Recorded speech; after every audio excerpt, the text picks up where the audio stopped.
To me, there's a difference between conservative Christianity and someone who voted for Trump because they did not like the other options, and someone who has gone full-blown MAGA. Sure. Full-blown MAGA is in a cult.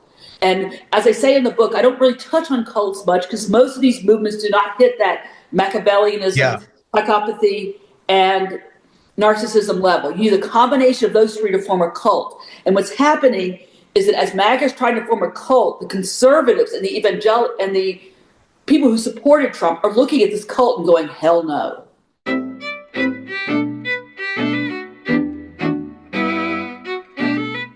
This is In Conversation with Frank Schaeffer, and I am Frank Schaeffer, and my guest today is Becky Garrison. And Becky is a religious satirist and served as senior contributing editor for the Wittenberg Door from 1994 to 2008 and has been on its board of directors since its relaunch in 2021. She's the author of 9 books, including Jesus Died for This, a satirist's search for the risen Christ, and Distilled in Washington, A History. She is the author of a new book, which is literally just coming out today, and she's got it there to wave around because I read mine on Kindle, and there it is, and it's Gaslighting for God, a satirical guide to save yourself from spiritual narcissists, which, as I say, is out today. And In Conversation with Frank Schaeffer is something you can subscribe to right now on YouTube, and I would ask you to do that. That helps us. And find us on Spotify and Apple Podcasts, where you can also subscribe. And you can check out and subscribe to my Substack, It Has to Be Said commentary page at frankschaeffer.substack.com. You can follow my new project at thegospelofzip.com, which is a book out on Amazon and Kindle and in paperback, but also is available to you free of charge because I read all 8 hours and put the whole 8 hours on YouTube. It's a free book for anyone who wants to read it that way by listening as an audiobook, or you can buy one. You can also support our work by making a tax-deductible donation at georgebailey.org. And Becky, I was just trying to talk to my producer, Ernie Gregg, a few minutes ago. I think we've met in the past and somewhere. Yeah, you were at a Killing the Buddha event years ago. Yeah, that's right. And I was saying to him, I couldn't remember where we were. Yeah. And, you know, it's like all these different events slip my mind. But how long ago were we face to face somewhere? That was during the era when I was still writing for Sojourners before they decided that they didn't want to support gay people. And I protested and got kicked off in 2011 off the masthead. So it was before that.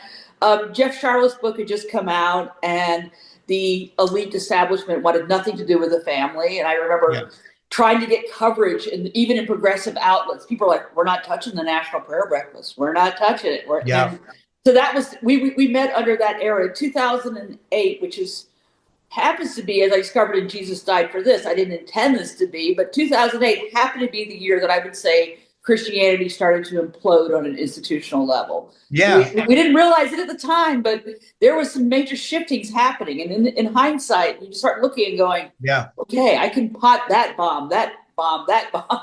Were you and I and Jeff Charlotte at his event? Was it in New York City? It was in New York City. Yeah, it was one of those speaking events where you were talking about your book, he was talking about his book, and it was one of those kind of joint events at a bar kind of fun things. But, you know, my only claim to fame with Jeff Charlotte, aside from the fact that I've had him on my podcast a couple of times and we're friends from way back, as you know, because you were there, was that I introduced him to Rachel Maddow, and that's why she put him on and made The Family a bestseller. So I helped get that going by saying, she had me on, and, you know, we were talking. I said, look, you know, there's a book that's not similar to mine, but you really need to pay attention to.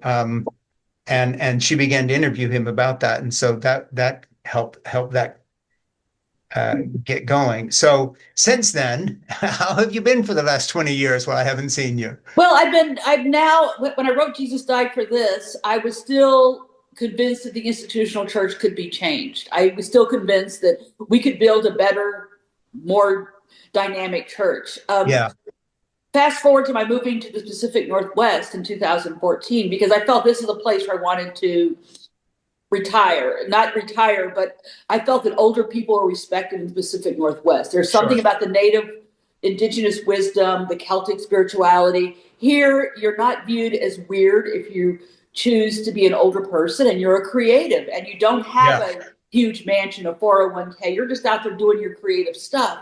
It is acceptable out here. You're not supposed to do this kind of cookie cutter lifestyle. Yeah. And in doing this, I just happened to notice that, concurrent with my move, there was a rise of research into trauma and religious narcissism, which, similar to alcoholism in the 1980s, which was life-saving for me. I come from a family of academics, clergy, and alcoholics. Surprise, surprise. Yeah. But I discovered that all that research started getting me into this. I realized the institution cannot be saved. It is too narcissistic riddled. Even at the progressive level, there was just too much happening. But yet I was finding people wanted community. When someone here in the Pacific Northwest dies, there's a ghost memorial. Yeah. Here, during all the protests, people have been forming solidarity. But unlike Minneapolis, the clergy aren't coming.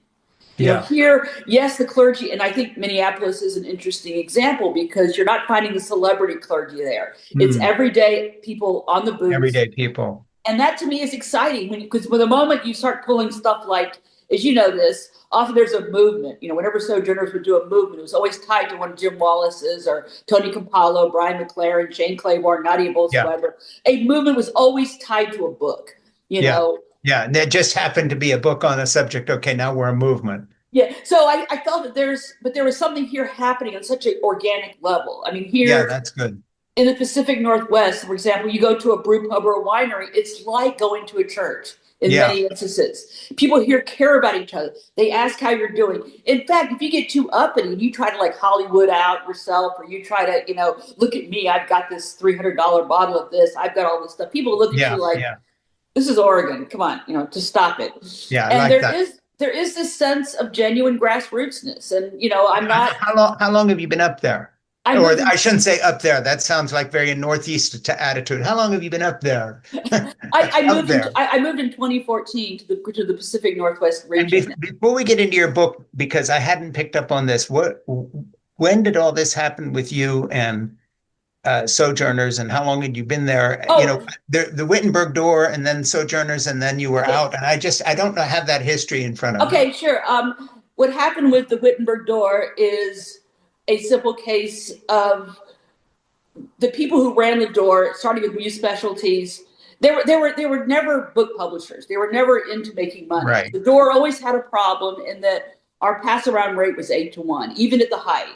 You cannot run a substantial business if one person is buying it, and we're being passed around like Playboy at the seminary. We were this underground cult classic, but you can't make any money off of that. So eventually, they sold it to Trinity Foundation, and by 2008, it was just bleeding too much money. Part of the problem is, and this is a good thing in many ways, you have to know the players.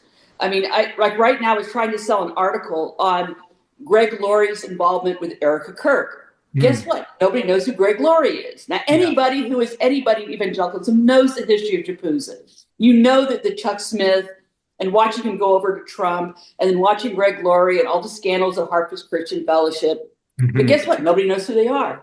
So you can't satirize something if you don't know who it is. By 2008, not enough people knew who everybody is. Let me ask you a question. I know that, speaking of narcissists, I've got to ask this question. This is my one personally narcissistic question. Were you at Wittenberg Door when I made the cover back when I was in my 20s? That was not me. I came in 1994. Okay, so you missed that. But, you know, that before I left the evangelical scene and was part of the whole Schaefer family anti-abortion juggernaut, I was going after, it just seems ironic now, organizations like Christianity Today magazine and criticizing them by name because they weren't taking a strong enough stand, quote unquote, on our issues. And so they had a picture of a kid throwing mud, wearing a T-shirt that sort of matched the one where they showed me for real. And years later, I forget, I met the people who put the article together, and I said, hey, you know, you did a great job calling me out at that point because I was definitely on the wrong side of the issues. But at the time, they were surprised that I got in touch with them in a sort of a favorable way, saying, you know, you got a point. But later, you know, I really realized they did. And so the door hadn't been going long at that point. I forget when it was founded. In the early 70s. And the people the people who were doing it were all people I kind of knew who had come to my father's ministry of L'Abri in Switzerland at one point. I forget all their names, but there was a whole crew of guys, and I don't think there were many women involved at that point. But and I forget who the men were, but I knew them. Well, I think what you just brought up was an interesting point that it does with narcissism. Is I noticed this is what got me initially interested in the book, is that I would satirize someone, and like we satirize the hell out of Jerry Jenkins. I mean, you cannot not satirize that.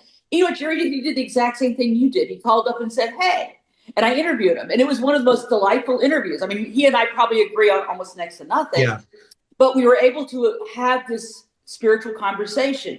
Yeah. And what got me interested is when I first started writing in '94, which happens to be the year that Congress had that whole religious revolution with, you know, Newt Gingrich and the Christian Coalition. It's a perfect time to be entering the satirical space. And all the progressives loved what I was doing. Then all of a sudden, God's Politics became a bestseller. And next thing you knew, they needed a platform. And because they were now bestsellers, we started satirizing them. Yes, right. Guess what? They had the thinnest skin you would ever imagine. And all of a sudden, people that used to love me, they would, you know, say, "Hey, great, Becky, great, good job, good job." All of a sudden, they started piling on me. Yeah. And I'm like, but, hey, you know, when you're self-identified as the good guys, it's like, wait a minute, you can't satirize us. We're the good guys.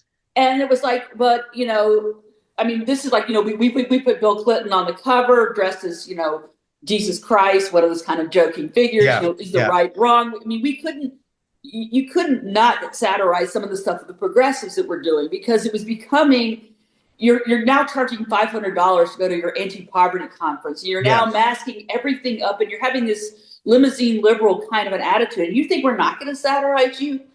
Yeah. And in particular, there's this new growing movement called the U.S. Emergent Church Movement. And they started growing up. And I just thought they were a bunch of theological a-holes. And I had pointing this stuff out. And all of a sudden, you would get cyberbullied. You would get doxxed. I mean, I discovered televangelists and U.S. emergents had absolutely the thinnest skin possible. Yeah. And at the time, there wasn't the research into narcissism. So I did not know why all of a sudden they were going ballistic. This was going well beyond, like, I've called people up and said, "How dare you say that about me? That is wrong." I've gotten mad. But this was not just getting mad at the content. This was like a total desecration of my character. It was calling me wingnut. Like, calling me wingnut. I mean, I've got a grant for writing on trans people. Why would you call me wingnut? You can call me a-hole. You can call me jerk. Yeah. But all of a sudden, there was this just explosion. I could not understand it. Yeah. And the research into narcissism made me realize I'm dealing with people who are not self-centered. We all can get a little self-centered. Nobody likes to be criticized. Nobody likes it when you're told you're full of garbage, full of crap, whatever. Nobody likes that. But this was different. This was a visceral, you know, just demolishing, you know, like watching a Godzilla walk through someone. And I began to realize that's someone who has narcissism. They have no empathy. They have no compassion. Yeah. Grandiose sense of themselves. They think their shit does not stink. And they also cannot have any self-awareness for how their actions are impacting others. Yeah. Well, or the idea of motivation, because I think that's really true what you're saying. And that applies just as much to all the, you know, quote unquote, progressive leadership, as well as fundamentalist Christians and the family and all this. And that is, you know, this weird coincidence, two things I always find weirdly coincidental. One, you know, making a critique of the evangelical environment you've escaped for a whole generation of people, but at the same time making sure you stay well enough in the good book so you still get invited to Christian colleges to speak and get the fee. And the same with the coincidence of publishing a book that then becomes a movement, and now all of a sudden, you know, you're building around that. But let me jump into your book itself here for a minute. You have a copy there. I don't. Hold it up and read the subtitle. Okay. It sort of disappears because you've got the background on. You've got to put it in front of your face. There you go.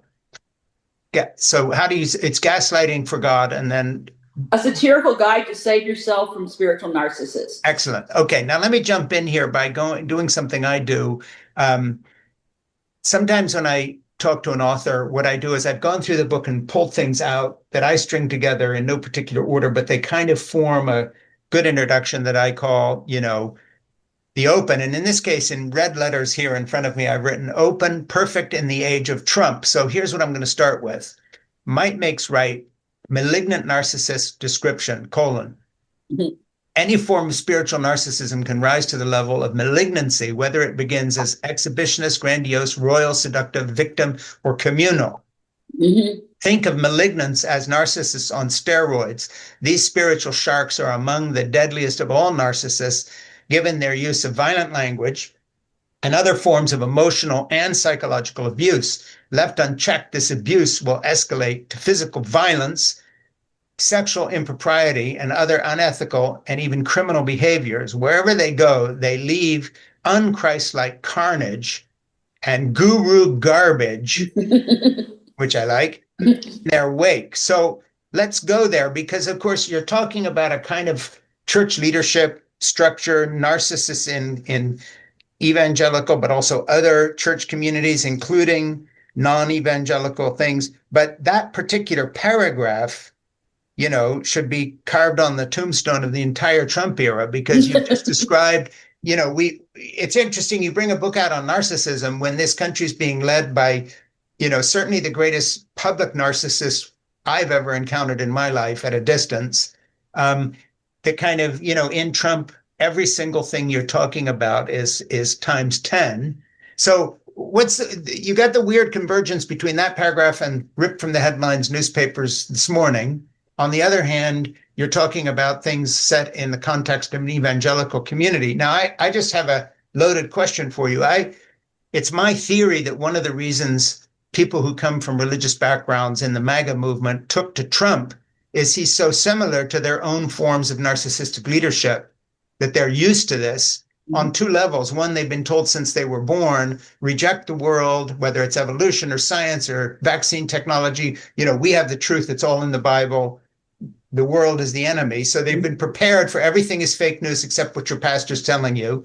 And they've been led by a series of narcissistic people who have these ministries that they really build around their own, feeding their own egos. And then you have your paragraph. And so I just want you to riff on that for a while, because that's what struck me when I read that paragraph. Okay, I think that, to me, looking at I've lived in New York City in the 80s, and I think that there's the phenomenon of Trump is that we've always had weirdo freako. I mean, when I was growing up as a kid, we always had the Lyndon LaRouche kind of candidate was always around. So the question for me has always been, why did we not catch this sooner? Anybody who lived in New York City, we had the reporting of Mike Singletary, Wayne Barrett. We knew all this stuff. And the media, for some reason, decided that Trump was worth the ratings. It was worth wrecking our country for the ratings. So I want to start off by that. So there was a lot of other players that were involved in elevating this person. He made for good ratings. The media wanted Hillary versus Trump. They did not want the fact that we had the most diverse lineup of candidates ever. They decided to anoint Hillary. Then they decided to anoint Biden. Then they decided to anoint now Harris. So for 3 election cycles, I'm just throwing this out as another thing, progressives' voice has not been heard. The Democratic leadership voice has not been heard. So you had a certain group of Bernie bros, people that wanted change, and they did not trust the Democratic establishment to give it to them. So that was one element that was involved. The second was, we've been having, as you know, the submergence of the patriot movement and Christian nationalism has been in place for decades. And the question for me has always been, I mean, I interviewed Mark Potek of the Southern Poverty Law Center, like back in early 2000s. And I never understood why the government never investigated Elohim, Oklahoma. The places in northern Idaho, we knew where people were gathering. We knew where they were gathering with illegal weapons. We knew that it is not legal to own, unless you want to have it for historical purposes, it's not legal to own military-grade weaponry. Now, they get around it by saying, I'm buying this for historical purposes or research purposes. Sure. But the federal, so we've had for decades this seething underbelly. Then we had the seething underbelly of people feeling constantly neglected. And the faux persecution meme could evolve. Well, with the passage of Citizens United, we are neglected. We don't have a voice. So when you get to that area, the loss of community support, you know, we've had a lot of these factors. And I do think that that does come, a certain percentage of people who were accustomed to high control religion had no problem following Trump. But there were so many other factors, because one of the things that one of the biggest frustrations I had with the media is they never explained to us who Trump voters were. They were not the Christianity Today evangelicals. They were in the beginning. And they didn't explain to us why the conflation of Mike Pence. Trump was not leading until Mike Pence was on the ticket. Yeah, right. And they weren't looking at that evolution. The evangelicals were going for Rubio or Cruz. They were debating which of those guys was going to get their vote. Mike Pence, I guess, kind of realized he was too milquetoast to get president. He, for whatever reason, signed on to. And then you also had the power, and I think it's interesting to look what made Eric Metaxas go so pro-Trump. Yeah. This is a man who went from, fairly conservative, but he was Christian VeggieTales dude, to all of a sudden being one of Trump's biggest supporters. And he used his clout as a best-selling author. Yes, he did. Absolute garbage books. I mean, you can sit there in the debate. Not a single scholar thinks his Wilberforce or Bonhoeffer book is worth diddly squat. But how did this evangelical guy go from being conservative evangelical, kind of like an Oz Guinness type evangelical? Yeah. Phil Vischer, VeggieTales. How did he go from that to, basically writing Trump children's books with Franklin Graham? And I think that's something that I would think there's so many different phenomenons that led to this. And that is one thing. Speaking of which, what's your theory about why Metaxas made that switch? And for that matter, why Oz Guinness opened for Trump and was on the stage when he was introduced in Washington last year? I think you have to look at one thing is the Pence period versus the Vance period. And I think in the Vance case, a lot of evangelicals were like, suck it up, Buttercup. We're going to get what your dad wanted was going to come true. Yeah. I think that was the big thing. That they said, we want the Johnson Amendment overturned. We want Roe v. Wade. And once they got that, I don't think they realized what they were getting because they didn't understand narcissism. They thought that this was a man that they could manipulate, unlike no other president has ever spoken at CPAC before. People were in the media, because we have this media that, as you know, the first person that gets fired is the religion reporter. So we have people on the religion department who could not explain that Trump was not led by evangelicals. He was led by prosperity gospel people. Yeah. Paula White is not evangelical. If one person called her evangelical, I was going to scream. Yeah. And people had to understand that Norman Vincent Peale was Trump's pastor. What does that mean when he was influenced by the prosperity gospel from a very early age? He was taught how to be a grifter. I mean, that's basically what the prosperity gospel is. Exactly. And you get the same thing. The denominational support, such as it is, isn't organized, but it's very Pentecostal and Assemblies of God and prophecy oriented. And Paula White is not an evangelical and so forth, which of course, my dad would have known back in the 60s and 70s. But the people who cover religion for the mainstream media, only recently have paid any attention to any religious issues at all, let alone the groundswell that put Trump in office, let alone figuring out who really were his base of supporters. Because what's really interesting is when you look at that group, and we saw this when Mark Driscoll went from Calvin to charismatic, there's this whole underbelly, underculture that we just do not associate with. The TBN, Daystar, we all pretend like they don't exist. Sure. But Trump tapped into this huge groundswell, and it didn't help that Hillary Clinton called people deplorables, because a lot of the people that follow the televangelists, they're poor, they're desperate, they're looking for anything because they don't have any meaning in their lives. I mean, you walk to I've been to Creflo Dollar and Fred Price's and Joel Osteen services, and it is sad to watch 2 to 3, up to 3 collection plates, and people that don't have money are being putting in to give them money. And especially, I went to Creflo Dollar's show in particular. I could see people that clearly were living in SROs, people that were being encouraged to give away the money that they're not going to be able to eat tomorrow, but Creflo Dollar needs a jet. And Creflo Dollar was able to manipulate those poor people. And those are the same people that Trump was able to manipulate. When people get desperate and they get scared and they don't feel there's a difference, and the Democratic Party wasn't giving them anything. It was like, you're not helping us. You're proving that you're corporate light. That's, to get back to the Epstein files, it's a bipartisan issue. We have bipartisan corruption. And so people, anytime you say that Trump does anything, you have another group of people saying, well, look what they did. And you kind of go. One of the interesting phenomena, and I want to jump back into the book, is that when you have these billionaires coming in like Peter Thiel and Elon Musk supporting Trump for their own reasons, and their reasons are they don't want their industries regulated, but talk about odd bedfellows.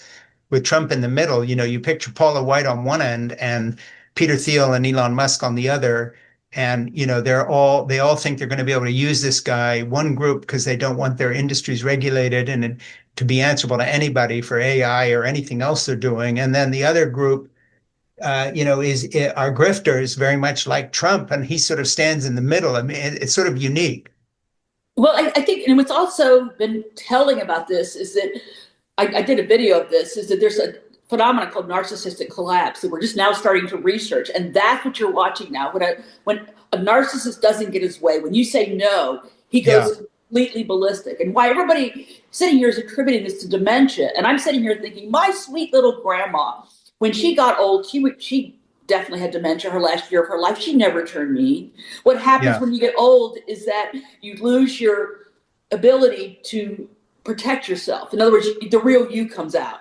So I think, what you're seeing in Trump is he gets more and more addled. He can't put up the persona anymore. Yeah. He is now in the throes of, and this is what happened. They go completely Tasmanian devil when they don't get their way. It's like the Dr. Jekyll turns into Mr. Hyde. And that is exactly what you're seeing. Yeah, and all the interior guardrails are gone as well. Let me just note, I read something from later in the book. I'm going to go to something early in the book to introduce it. With Gaslighting for God, a satirical guide to save yourself from spiritual narcissists, I shift from satirizing those Christian leaders who put profit over prophecy to viewing these charismatic charlatans through the lens of spiritual narcissism, which, by the way, is a great setup for Trump as well.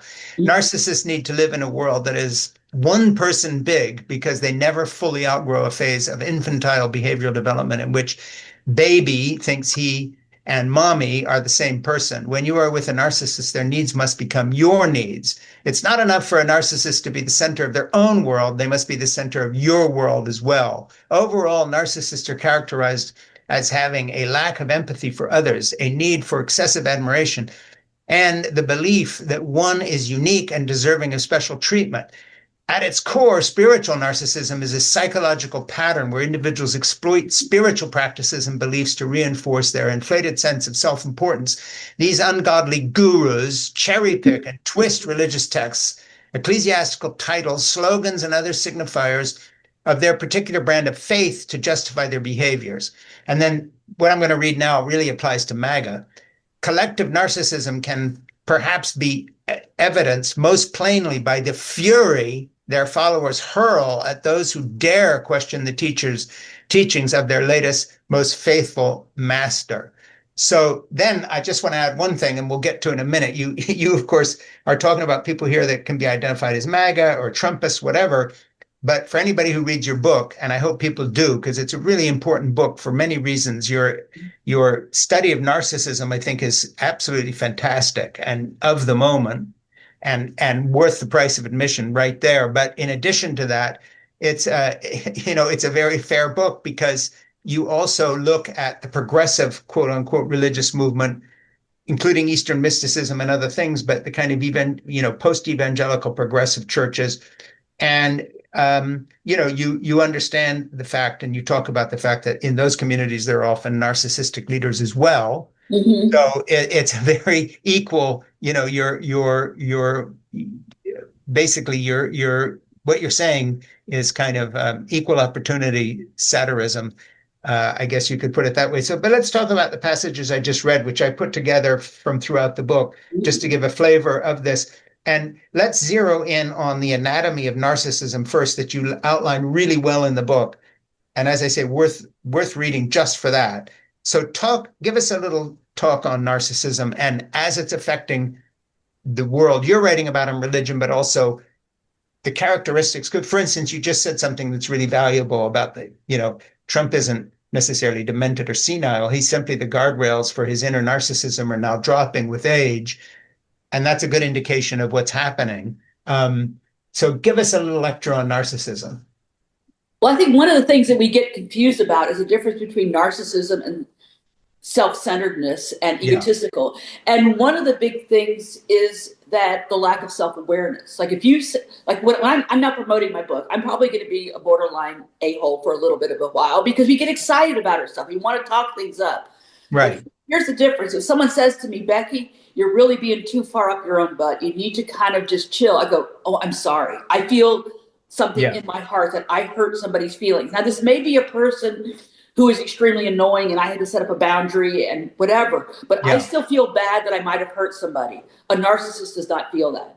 Yeah. They, you know, it doesn't matter to them whatever happens to them. And in that sense, to put that person in charge of certain professions, they're very common. They're very common in clergy, for example. We need to do more research here. It's kind of hard to research this because the people at the top, anecdotal surveys are putting clergy at about 25% to as high as 40, depending as high you can go up. The average population of the Americans who would clinically be diagnosed with clinical narcissism, which is basically the malignant kind, is 1 to 3%.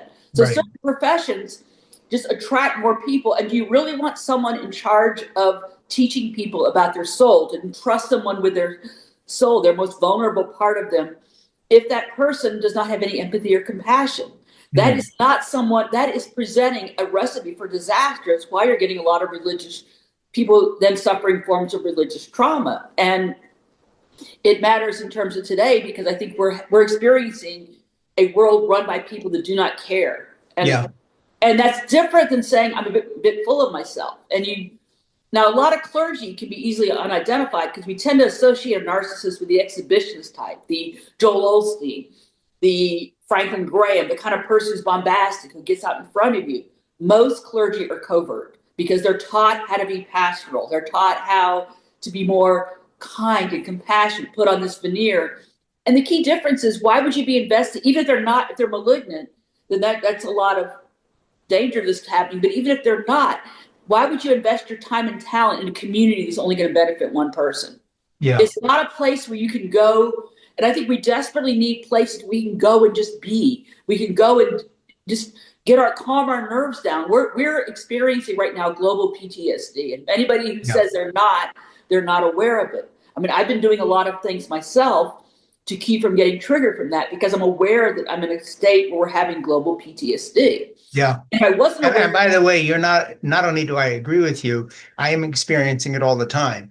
So, and I'm actively trying to do things. You know, I've started painting again, and I'm doing stuff, and I do these commentaries and these podcasts, and I dive into books like yours that take me out of myself and my PTSD for a while. But, you know, let's just pause there for a minute because we are in the midst of something on global PTSD. And I want you to drill down on this. Ernie, my producer, just sent me a note, says, drill down on the global PTSD and explain that. And I knew he would, by the way, because Ernie and I are also best friends as well as colleagues. And, you know, we have to be careful because we get on the phone talking about a podcast or a book we're going to do. And then half the time we wind up just, you know, ranting to each other for half an hour because we're so upset, not with each other or the work, but, you know, we both experience this. So drill down on that. Global PTSD. Okay. Talk about it. I began when I was writing for Spirituality and Health. I started writing for them in 2019. And I just had me writing for them during COVID. And because what I began to realize right in the beginning is this is not good to isolate us in such a period of time. We're only looking at the medical issue. We're not looking at a spiritual, psychological. And then So I started writing articles of how am I going to cope? And how am I going to manage to get myself through COVID so I don't become a blob? And I noticed that a lot of my friends were becoming politically activated with the George Floyd thing, that they needed to protest. But they devoted all their energies into protest because we couldn't go to work. We were housebound. We were not in a good position psychologically. And I noticed a lot of my friends started becoming just triggered like this. Anything that Trump would do would trigger them. And I said, I can't let myself get like that. So I began looking at doing EMDR, which somatic therapies, to help me deal with the fact that I was dealing with a lot of trauma in my life. That, you know, whatever prior traumas were coming into my life, COVID was exacerbating whatever traumas I had brought into them, because we're now in a period of global isolation. And we still have this global epidemic of loneliness. We really haven't disconnected. You know, you go to a concert, and it's mostly people younger than me. I'm surprised how many people are on their phones instead of watching the concert. You know, we're not really connecting with each other like we used to. When we're in the state of isolation, we're very vulnerable to some leader coming along and saying, hey, I got all the answers for you. I got all this cause you can join. And you're going to want to make a difference in the world. And it can also lead you, I mean, to getting involved with some people you shouldn't be involved with. You know, some very, in the 60s, my dad did his dissertation on, this is 64, 65, why were some kids joining the Weathermen and SDS, and why were other kids joining JAPUZA? They all wanted to make a difference in the world. I think a lot of us want to make a difference in the world. And when we want to do that, and we're in a state that's dysregulated, it's very easy to get lured by someone like the Weathermen or JAPUZA. It's very easy to get manipulated by people that do not have your best interests at heart. Yeah, absolutely. They want to use you. And I think that's something that, you know, we have to be mindful of. Now, add on to COVID, add on to all the global, you know, I don't know what's going to be happening. I mean, I live outside of Portland. One reason I moved outside of Portland was just, it was a little bit too dysregulating for me to be that close to some of the stuff that was, you know, going on, just for my own benefit. Yeah. But I think as we get into this, we're not really looking, anything that you went through from your past is going to be compounded. So we're all experiencing a various form of trauma. Just, we don't know what's going to happen next. We were in a state of we could be doing World War III. Now add on to that any prior traumas that you may have had in your own life. Now you're talking complex trauma. Now you're talking, you know, we probably should, just like after 9/11, when they gave a lot of us who volunteered after 9/11 free therapy for a while, I think a lot of us really need various forms to deal with this, because a lot of us are not handling it well. And the only reason I'm handling it as well as I am, and I'm still some days not handling it very well, is I've done a ton of work on myself.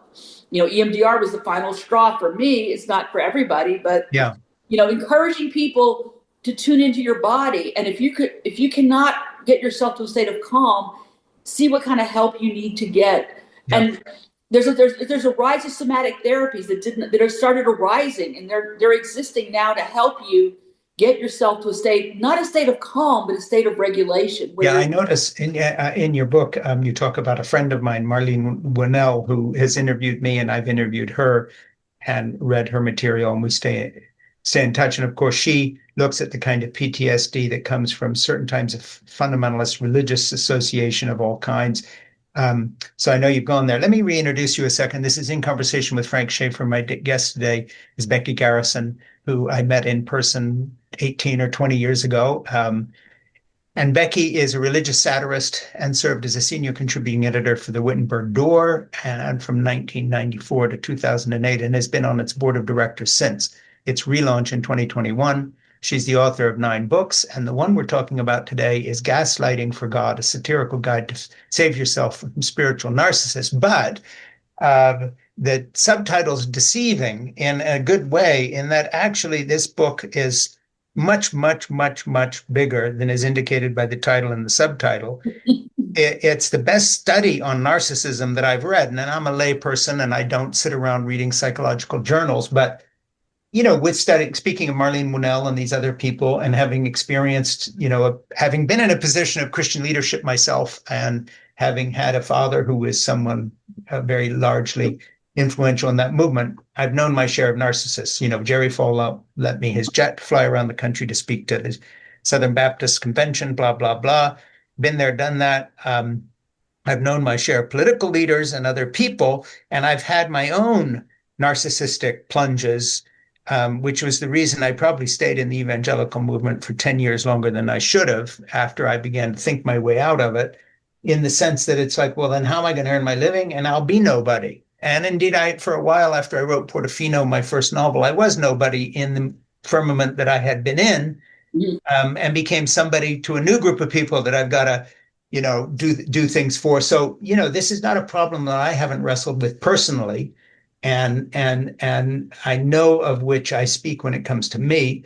My latest project, The Gospel of Zip, which is on YouTube for free, so I'm not trying to sell you anything, is a meditation on, as a 73-year-old man who's gone through these changes, what I've actually found most valuable. And it fits very much with what Becky's talking about. And that is, it's not, quote, success, it's personal, loving connection with other humans. And in my case, my wife and my dog Zip, and my neighbors that Zip introduces me to, including Trump voters who I disagree with politically, but who are kind people and who plowed me out for free in the last big snowstorm we had here. And basically trying to say at some point we need to get past not just our narcissism and our politics, but really figure out what actually makes us tick as human beings, which is why someone like Marlene Winnell has been so helpful to me. Okay, enough of a plug for my stuff. Back to your book. I'm going to dive into another part of it here.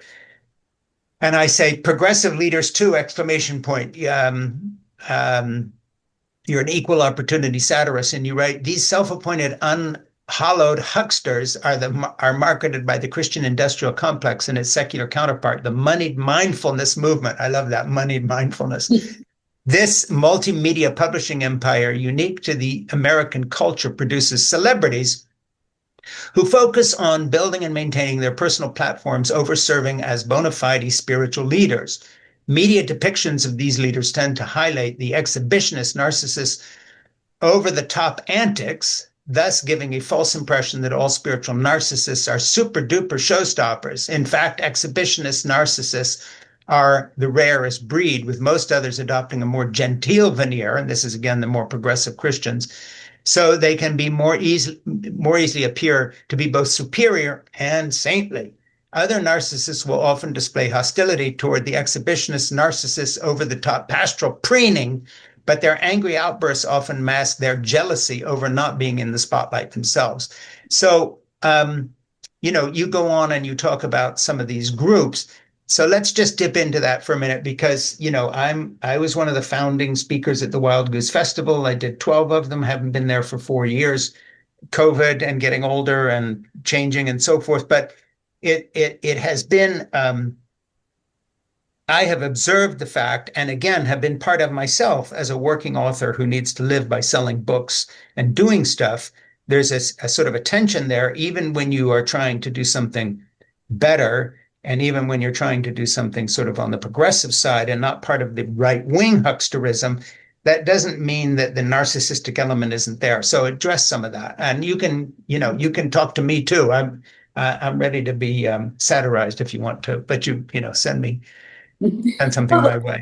Well, to me, one of the people always say to me, I think I'm a little bit narcissistic because I'm talking about my book and whatnot. And I say to anybody, if you think you're narcissistic, you're not. I mean, some people will humble brag, I'm a little bit narcissistic, I'm a little bit that. That's not what I'm talking about. But if you wrestle with the idea of, am I narcissistic? Odds are you're not. You might need someone to help tone you down a little bit. Right. But I think it's natural. That's Ernie's job, by the way. He's my producer because every time I send him a commentary, about a third of them, he'll either edit or say, we can't do this. We're not into clickbait. We don't put things out there. Just, fortunately, I have a backstop in Ernie and also behind him in my wife, Jeannie, who I listen to and at my peril don't. So, you kind of recognize the fact that as an author and as a spokesperson for this or that thing, you need people who can cut you off and that you give absolute authority to and just say, hey, if this doesn't fly, no matter how much I love it, you just tell me, put a red line through it. And I've been having that, like I have my publisher, I read a few things by him. I say, is anything here too, offensive? I have I tell every author before they get there, you are going to occasionally have days where you're going to be so full of yourself. You need to have people that will deflate your balloon. And if you're not willing to be deflated because you think there's nothing to be wrong, I also have refused, and this really was a downside, as a religious satirist, there was limits to what I would do to promote myself. I am not going to completely whore myself out. I am not going to do absolutely ridiculous stunt stuff just to sell. I mean, this is why I'm not on TikTok, because I think I'm a little too old for TikTok. I think I'm marketing. I don't want to do that thing where I'm an older person who tries to act young and cool and hip. I'm not going to pull that off. It's just not. I'm not that young buck I was in my 20s and or even in my 30s. I'm not going to do that. If that makes any sense. But I think in terms of the progressiveness, it's very, very easy for us to, continue. And most of the books out there are discussing conservative evangelicalism because what they're uncovering are church 2 sex scandals. And the progressive church likes to pretend that we don't really have these kind of scandals because, we have a more liberating view of sex. We believe sex is between 2 consenting adults, and we're not going to.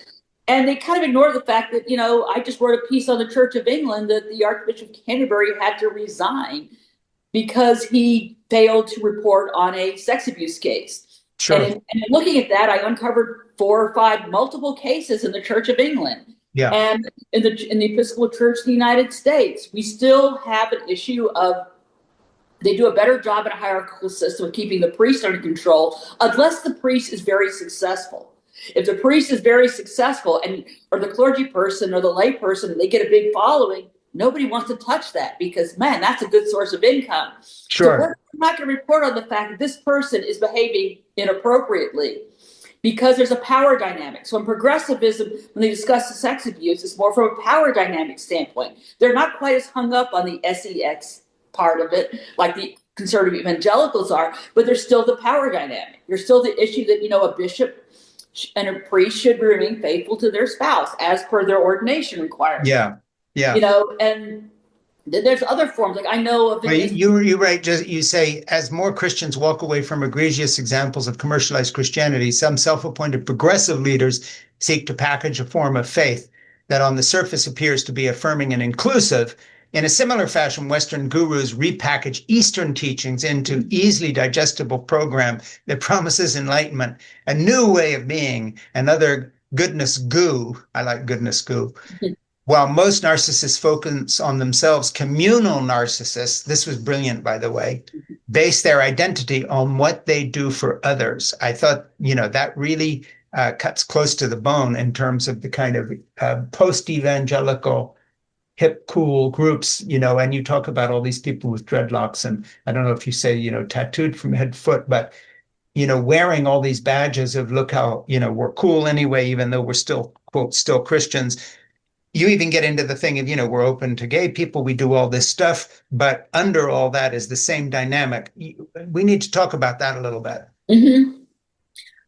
What I'm talking about is that ultimately, the question is, in a communal system, you feel like you're building this new community, you're building this new creation. What you notice, only one person benefits from it. Yeah. I did this interesting exhibit. It was a lovely, I'm not going to name it, a dreadlock pastor that everybody was following so totally. And then I went to visit this person, and I noticed it was surprising how many interns had to work for free. Sure. So this person could pretend they lived on $10,000 a year. I discovered when I was living at Sojourners that Jim Wallace did not live there. He lived in his own condo, which was pretty pricey for someone who's a pastor. So all of a sudden you notice the pastor's living a different lifestyle than what everybody else is living. Yeah, absolutely. Or this is benefiting this one person, or they're saying on the more enlightened sense, let's try to be enlightened. And then it's like this thing, part of being enlightened is I want you to open up. And God wants me to become a vessel for you. And next thing you know, you're finding yourself in a sexual relationship with someone, which is non-consensual, which even in the most, open non-monogamy, polyamory, it is not okay because there is not full consent. You're not engaging in full open expressions. There's still this dynamic of power that's going on. And in the progressive setting, they don't want to deal with that. It's more like so is being manipulated, but if they're getting enough money, if they're getting enough power, we're going to ignore that person. We're going to tiptoe around that person. We don't want to confront that person because it's going to impact our bottom line. This person preaches and people come to hear, you know, and money walks and money talks. And that's how people end up in this kind of dynamic. And it's really intoxicating. I mean, we even had at one point, when I was with Thomas Nelson, I don't know, I was supposed to be with the W imprint, and they lied to me and told me that Thomas Nelson was going to be Sicilian. But Thomas Nelson even had a best-selling Christian author brand. I mean, they do. Sure. Mark Driscoll was the most egregious example of results source, where you actually bought your way to the. But most of the Christian bestsellers that you see are somebody that the publishers decided to sink a ton of money into. Sure. Unlike Jeff Charlotte's book, who you recommended, that was an organic movement. All of a sudden, we started reading about the family, reading with the family, and all of a sudden, Rachel Maddow, boom, that was the plot that made it. Yeah. It was built with the buzz, and it hit. These are totally manufactured by absolutely publishers, that they basically decided, I'm going to sink in a ton of money into a radio buy. This person gets on Terry Gross, get on Rachel Maddow, get on The View, get on one or two shows, whatever they need to get on. Boom, they're the bestseller because people are sheep. They're going to buy something because Rachel Maddow recommended it, or because The View or one of these Whomever. outlets. I mean, we still live in that culture where certain people will say, buy this, and people are like, okay, I'll buy it. So Yeah. I think that's a dynamic that's very much going on. And people want to get on that show, and they will do whatever it takes to get on that show. And how you get those sales, they're not necessarily the best books. I mean, very seldom when I look at the bestseller list, am I like, these are not the best books on the market. These are just the Right. ones that every now and then something organic does happen, and that's beautiful when it does. But often It's very rare. You're absolutely right. And I have to say, and this is going to sound like I'm blowing my own trumpet, but the couple of bestsellers I've written were genuinely organic. I wrote one about my son John, and I wrote together called Keeping Faith, a father-son story about love in the United States Marine Corps, about him joining when he was a teenager in the late 1990s, rejected by 23 publishers, telling my agent, Frank's not been a Marine. What's this got to do? He writes books about post-evangelical, whatever. And then, of course, George W. Bush decided to, attack Afghanistan and Iraq, and John was over there. And then it was like, where's that Marine book that you've been selling? And it was just because they needed something to fill a slot that had nothing to do with either me or the book or them. And the same thing happened with Crazy for God, because a bunch of people began to read this memoir of mine long after I was out of the movement, but partly because they remembered the Schaefer name, but then a whole new readership group that, just as all this, not Trump, but the Tea Party and stuff was emerging. So there was a brief window when a few people were interested in where did all this religious shit come from, and who are these people? So but I've been out of that. And of course, my reaction again has been to read this latest book of mine, The Gospel of Zip, out loud and put it on YouTube for free. So that's kind of a total rebellion against that system, and taking myself out of the running altogether in that. However, what I want to get back to is, it just seems to me there's, besides the narcissistic elements that you talk about, there's a level of hypocrisy when it comes to the progressive religious movements. And you talk about this in the context of Eastern mysticism, but you also talk about, the way Out Goosed Festival picked through this stale fest of progressive Christian conversations designed to inspire with art, music, story, theater, spectacle, potluck, protest, dude-led drumming circles, leftover liturgical dances, and recycled religion. That's really good writing, by the way, right on the mark, having been there many times. With daisies, with what is that? Didgeroos. It's didgeroos. Plant-based I love this. Plant-based pastoring, etc. Conversations about kale and Christianity, fresh squeezed justice, juice, craft, coffee, homemade, whatever, and on we go. And then you've got, conservative free zone, armchair activists, Black Lives Matter, buy my book, Christianity Light, craft Christian, crappy Christian, dudes with dreads, drinking, deconstruction, etc. So you really go there, and I don't want to just blow by it. I want you to just talk more about that, because again, I have been in my journey from fundamentalist, as I put it in my new book, groomed to be an asshole by divine right, because I was told men should be in charge and it's okay to be harsh and mean to your children and your wife. Fine. That's who you're supposed to be, all the way where I'm at now. Repentant, humbled, and telling people, here's what I did wrong. You could avoid my mistakes. So I would just say, look at the kind of, the free pass we've given this other aspect of more enlightened religion, and then you turn around and it's still being run by the star structure. They stay in a fancier hotel than the regular people. They arrive in better transportation. They live in a condo when they're running the Sojourners. It's supposed to be all about community, blah, blah, blah. I don't want to drill down too long on it, but it's so rare I talk to anybody who's even willing to talk about this that I'd like to know about it. To me, this is the elephant in the room that nobody really wants to talk about. Like, for example, when Bishop Booty, I'm probably mispronouncing her name, Budde. I thought when she was telling off Trump, everybody said, "Oh, that was brilliant." What nobody wanted to talk about was the fact that this was the year that the National Cathedral decided they wanted to charge admission to their Christmas service, and all of a sudden, I'm sitting here going, "Wait a minute." So we're sitting here thinking it's great that you want to be anti-Trump, And I've also had a number of people tell me this, but I'm like, before you look at the log in their eyes, have you looked at the speck in yours? Have you looked at your own community? Sure. Are you truly loving your neighbor? Are you truly welcoming all? And the answer to, in many cases, is not. I mean, in fact, I left a church once. I was attending it was a very prestigious, it was the Cathedral of St. John the Divine. I loved it. It was beautiful, had inclusive. I thought this was great. But then I started asking people, this is during the Iraq War, what if Bush came in here and wanted communion? Would you give it to him? And a number of people said no. I'm like, wait a minute. How are you? Communion was the starting point of reconciliation, as I understood it. We take communion together. For that brief moment, we are one in Christ, as I understood the Episcopal liturgy. The communion was the thing that gathered us together. And we even had priests that said, you don't have to be baptized. We'll discuss this later. Let's all come together for communion. Well, if you're going to tell somebody they can't come to the table, you've already cut off the dialogue. So it seemed to me that people were already cutting off conservatives. This was like 2004, 2005. I don't want anything to do with conservatives. Wait a minute. You're all of a sudden now, how is that different than then saying, I don't want you if you're not saved again? So I began to notice some of the glaring hypocrisies. And it was clear that not everybody was really welcome at the table. So I would go off and find other churches that would truly welcome all. And it's very difficult to be in that space, because sometimes you are dealing with people that don't think you have a right to exist, but we're never going to change people's hearts and minds if we don't get into that space. And a lot of times people say they're progressive. What they really mean is, I'm anti this, I'm opposed this, I'm opposed that.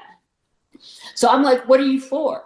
And I can tell you, a lot of the mainline churches, they started telling me all these rotten. I could go to a church and I would hear about the New York Times. Might as well read the New York Times and sit in bed and have coffee, because you're not telling me how I can make a difference in this world. You're just telling me everything's rotten about your opponent and how the gospel does not speak to that opponent. I'm like, hello, tell me something I don't know. Yeah. What are you going to actually do about it? And one thing I give you a good example is that when I was and I then found this church called St. Mark's Church in the Bowery. And one reason I loved it is I called it what I call the priest and prostitute church, even though now or the professor and prostitute church, even though now I would use the term sex worker, because they would welcome everybody. Yeah. There was not a judgment. Someone would come in kind of dusty and dirty, and you didn't know if that was a student that had been out jogging. Was it a junkie that had been sleeping on the street all night? Or was it someone who was a sex worker just tired? Was it, a mother taking care of a little kid who's just, exhausted? But everybody came together. Yeah. And they made a point of doing communion in a circle. So there was never an order of hierarchy. The priest was kind of like a DJ, a curator. The music director, Janine Otis, was a backup singer with Kool and the Gang, and she would produce music that would just blow me out of the water. And if more churches were like that, that's why I mentioned that church in the book, there are churches that really kick ass and do the gospel. Yes. At an institutional level, I don't think they can. They're not. And the mere fact is that I have not heard statements from the national bodies of any denomination, any mainline denomination, really doing anything other than issuing statements. I'm seeing some priests on the ground in Minneapolis, which is exciting. I was telling you, it's one of the first times I've seen a movement that was not celebrity driven, was not book driven. This is a genuine and I've been I'm Facebook friends with some of the priests that are there. By the way, I love that. I'm just going to say it again. You're the only person who's ever put this together for me. A big penny just dropped in my brain. Now I've heard it. These are movements that aren't book driven or celebrity driven. Mark that and stick it in your brain if you're listening to this, because that explains a lot when it comes to right wing, left wing, anybody's activism. Is it book driven and celebrity driven? Because if it is, Becky's telling us the truth about what the motivation is there. And I love what you're talking about there.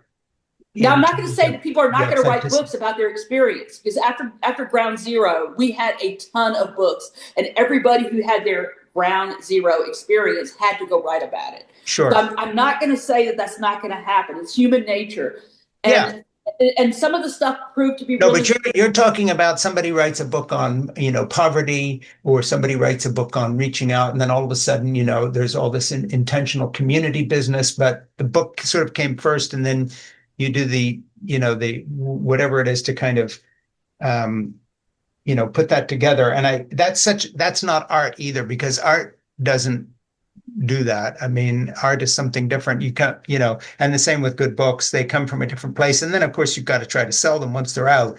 But, if you're organizing marches or intentional communities or, action of some sort, and it's geared to, the celebrity book driven project, it's interesting how much of so-called progressive Christianity would disappear if that was eliminated.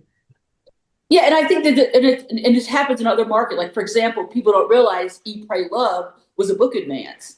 Now, if I got a divorce and a huge book advance, you bet your ass I'm going to go travel around the world. But that's a manufactured experience, because most of us, when we go through a divorce or a devastating problem in our lives, we're not given a big, huge book advance where we can go and find ourselves. And to me, that's much more interesting to look at books. Like, I'd be interested to see what are the kind of books that people have coming out of this. One thing I'm hearing on my page are a number of Trump supporters. To me, there's a difference between conservative Christianity and someone who voted for Trump because they did not like the other options, and someone who has gone full-blown MAGA. Sure. Full-blown MAGA is in a cult. And as I say in the book, I don't really touch on cults much because most of these movements do not hit that Machiavellianism, psychopathy, and narcissism level. You need a combination of those three to form a cult. And what's happening is that as MAGA is trying to form a cult, the conservatives and the people who supported Trump are looking at this cult and going, hell no. Yeah. And that's the exciting thing. Now, what's disgusting and frustrating is that it took the death of white people. It took the death of Renee Good. It took the death of Alex. Sure. It took Trump's Epstein victims are mostly white women. Yeah. This is really horrible that it took white women to wake them up, and white men. That to me says a lot about our country that's pretty damn negative. And we really look at that.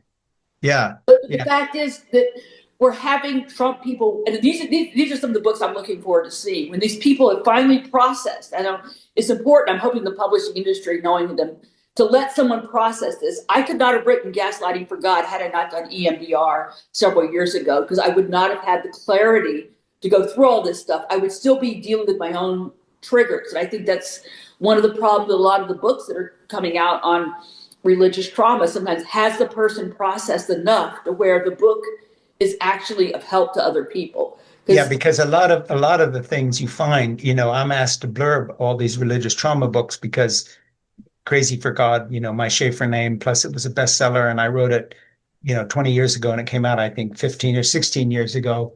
And I was lucky because I wrote my memoir in my mid-50s, so that at least I waited until I'd had a bit of a life, whereas, memoirs by people who are younger than that, I don't know about it. But, a lot of these manuscripts that I read, that I blurb, are basically just the angry reasons they left and how they were hurt. But when you talk to Marlene Winnell, and I interview with her and have had some therapy sessions with her as well, the difference is there, it's all constructive. You're not rehashing the hurt in an endless, angry way. You're actually trying to become a better person yourself. And where that's measured is not, if I may preach for a minute, how you feel, it's how you treat other people. So, the measure of my healing is that I am a better husband to Jeannie and a better grandfather than I was as a father, because I've worked some issues out. So you can actually measure if you're making any progress, but you don't measure it against how you're feeling. You measure it against how you're treating other people. And that's something that you can actually do. And by the way, I fail there too. It's certainly not perfect, but when you talk to a good therapist like Marlene, the tools you're given are reflected in other people's lives, not just how you're feeling. And I feel that's really the big difference between real therapy and just more bullshit. And that's why I don't really go onto TikTok or Instagram. I think they're interesting places. Like when I put something out, we've been very clear when I was working with the door, we are not your therapist. I mean, we would have people tell us at the door, oh my God, you guys saved me. And we're like, a religious satire magazine is your source of salvation. That is, first of all, I'm glad that we gave you the awareness. And this is what my book is. My book is a tool of awareness. Yeah, but it's more than that. I just want to say again, if you want to understand what a narcissist is in the age of Trump, this is the book you need to read, because it explains more than books that claim to explain things. in this area, because it so happens that gaslighting for God is the reason he's president. If you just cut to a quick explanation. But the point, I guess, the point I was saying is that I'm very clear that read this book as a guidebook. This is a guidebook. After this, I want you to think, get what help you need. I am not your therapist. And I've had people, it's very clear to say that, just as we did with the door, we're not your church. We are not. And I think sometimes when you publish a book on this topic, it's very easy to think that, I can now solve all your problems. I can't. Our world is in a mess. I am not going to say there is a quick fix. I agree. What I am going to say is this book taught me that the biggest narcissist thing that we have out there, to me, is Citizens United. And I am convinced that we are not going to have real democracy until Citizens United is repealed. Because when you say corporations are people, absolutely, that's what gives the Peter Thiel and also the George Soros. See, every time you mention Peter Thiel, the right will say George Soros. Yeah. And the progressives need to, and this, in fact, that was one of the issues that got not only do I agree with you, and I'm not cutting you off because I'm going to ask you to come back to this, but it's not just Citizens United. If you want to understand why they gave Trump carte blanche, that's the next logical next step. Billionaires can give all they want through all these, sources and ways. There's no limit to financial involvement by the ruling class. And now, in addition to that, when we have this narcissistic president, we're going to give him carte blanche and say you have absolute immunity. And I know I interrupted you, and I'm asking you to go back and pick your thought up. No, I think that what you're saying is definitely, accurate in that sense, and that part of what we are, which is why I've taken myself out of the political situation. I've been writing on faith and politics. As I said, I started writing for the Door when Newt Gingrich took over Congress. That is the perfect time. I did most of the Door's political writing. I've written, my ancestors, Roger Williams. I've been preaching church-state separation for decades. So when I say I'm backing out of politics, what I'm saying is I am going to see what I can do at the grassroots level to connect people one-on-one, to connect people at the smaller level, to get together and connect with a Trump supporter who's in pain. Because from there, I'm starting to see people having awarenesses. Now that we come out of our global isolation, we start connecting. What do we have in common in our shared humanity? We are all suffering. You don't know what you're going to do with your retirement. Well, I don't know what I'm going to do with my retirement. We are all in states of various crises. So many people lost their businesses. So many people have lost and they don't know where to go. Yeah. And I'm trying to say the answer is not in the government right now, because I just do not believe, I am totally, we should all be globally disgusted that we do not have any decent leaders emerging for 2028. Yeah. No one's really thinking about that. They're looking at, well, who's going to suck the least? Well, that's not the answer. That's not the way to do it. So I'm looking at who are people that are expressing genuine care and compassion. So lately, for example, here in Oregon, I've been following a local winemaker who's from Persia, Mo Montazi, and watching how he is exhibiting the spirit of Persian hospitality, how he's helping to care for our immigrants. We had a vineyard manager here who was deported, and he's still in Mexico. And he owned a vineyard management company. We're talking someone, and he's now not with us. That's the kind of thing on a local community level to raise awareness and say to people, why was this person taken? Start asking those simple questions. When you find in your neighborhood someone is missing, start to ask those questions, make those connections. What can we do to community support? How can we help people at the local level? And that's what I'm looking to do in those kind of situations. And I'm finding, for example, for me in the Pacific Northwest, the brew pubs and tasting rooms here, those are becoming community hubs. Where do we find places to connect? Because once we start connecting, then we can start connecting larger and larger at the grassroots level. Because I no longer trust our institutions. They're too contaminated by the possibility of power and prestige. I don't. Yeah. When I wrote Jesus Died for This, I did believe that institutions could be reformed. I think it's now too corrupted. I don't think it's going. You have a paragraph that reminds me of the better things we're talking about. You say these are groups that choose people over politics with the goal of creating communities where one can make unpretentious and accepting connections. I love that.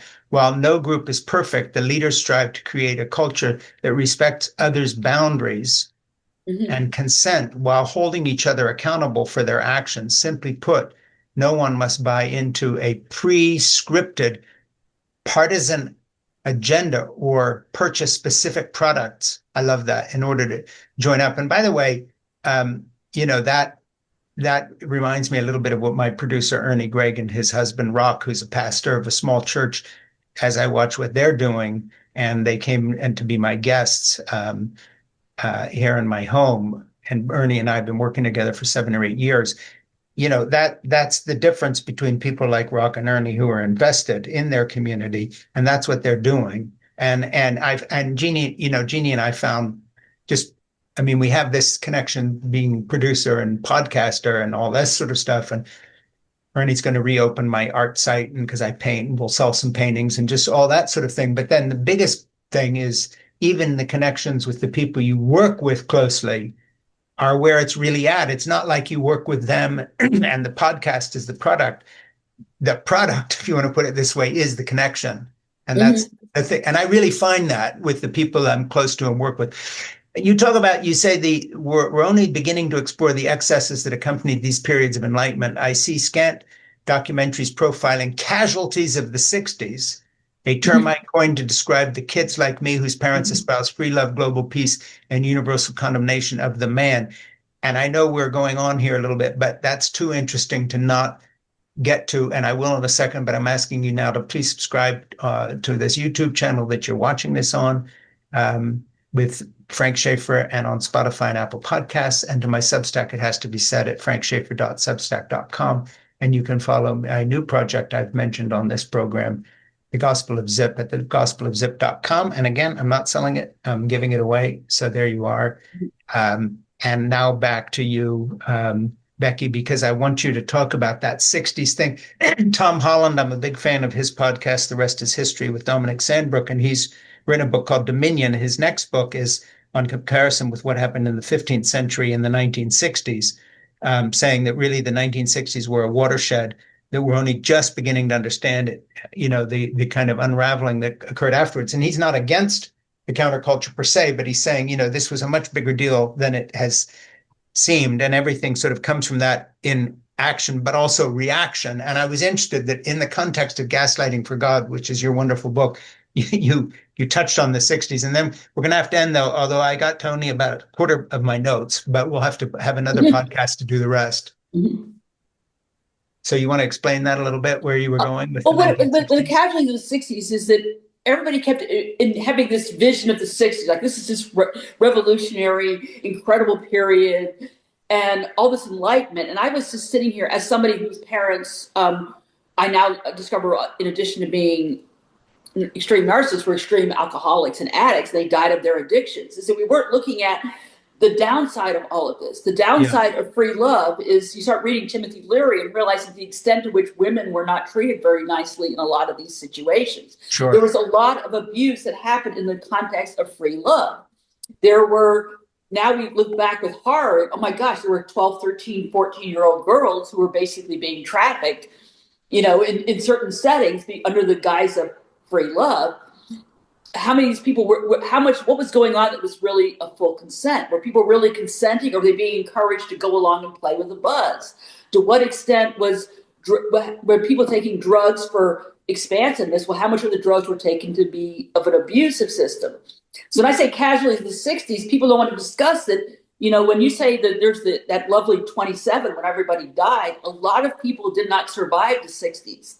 A lot of people became like my parents, so self-absorbed and so into their own Yeah, addictions that they were out, as the song from Hair goes, easy to be hard. It was easier to love the stranger than it was to be kind to your own kids. yeah, And this was like the whole progressive. We're going to save the world, you know, screw our children. And John Lennon's a good example of that. I mean, you talk to his son about how he felt he was treated, and it was definitely a different experience than what people did who listened to John Lennon's music. yeah. So my dad would say stuff that would just save the world, but he didn't save his own family.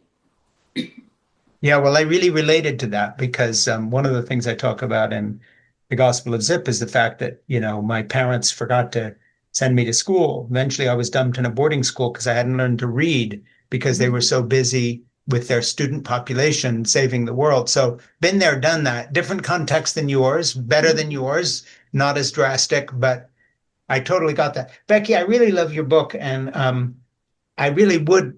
I mean, this isn't like sort of what I would, I'm not saying, oh, we should talk again sometime. I'm asking Ernie here. I'm asking you to stay on when I sign off here at the end of this podcast and talk to my producer, Ernie, and do a couple of things. One, give him the names of anybody we should be talking to that we haven't heard of, because some of our best guests come that way.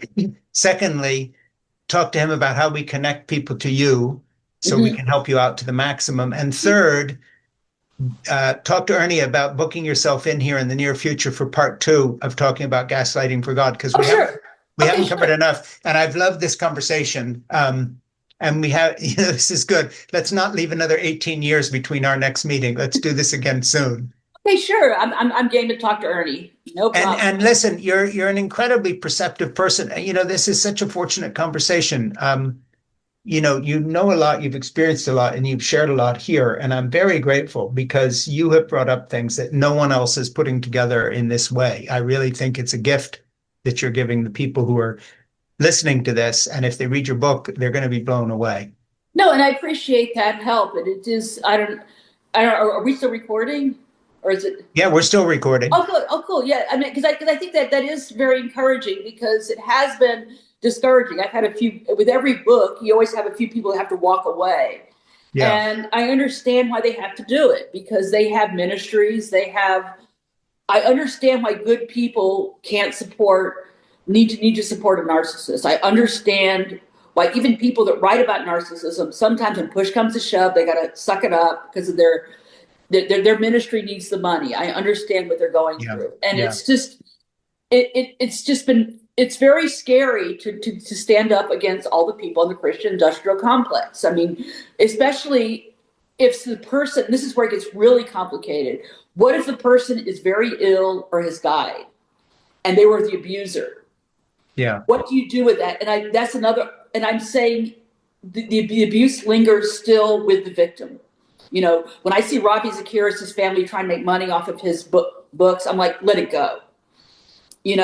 When I saw Phil Yancey being given a major pass without any discussion of how this is impacting his wife or his assistant and everybody else, I'm like, this is wrong. So we have to really think about this. Just because someone has a chronic illness, just because they have passed away, what do you do with the abuse that still lingers? And this is becoming an issue, because whenever I've had people say, that person has cancer, you shouldn't be making fun of them. I'm not making fun of them. I'm pointing out there's an abuse system. And do you stand with the perpetrators, or do you stand with the people that have been abused? Yeah. And this gets really complicated, because we're talking abuses that have happened 15, 20 years ago. And they're like, that was in the past. Why bring it up? I'm like, it's not over until it's been acknowledged by the survivors. And I think for anybody who thinks that's harsh, I just have one word for you: Trump.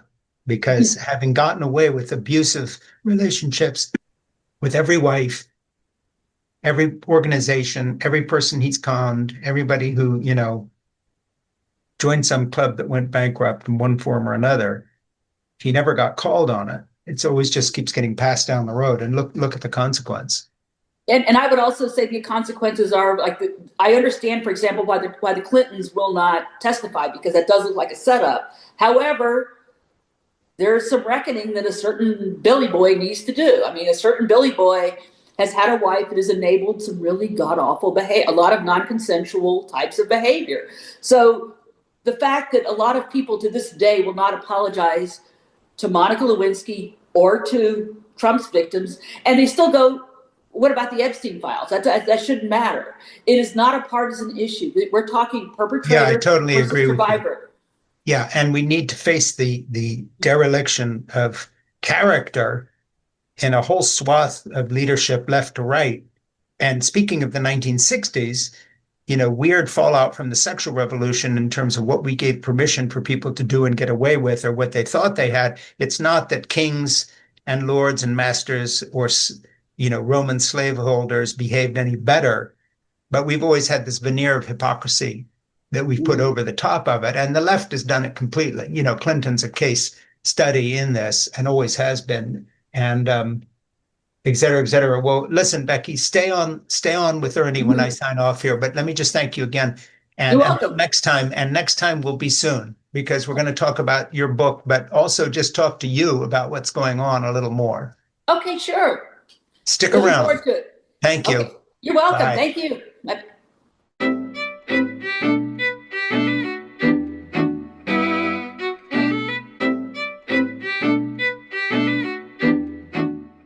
This is In Conversation with Frank Schaeffer, and my guest today is Becky Garrison. Becky is a religious satirist and served as a senior contributing editor for the Wittenberg Door, which once upon a time in the 1980s or late 1970s had me on the cover from 1994 to 2008 and has been on its board of directors since its relaunch in 2021.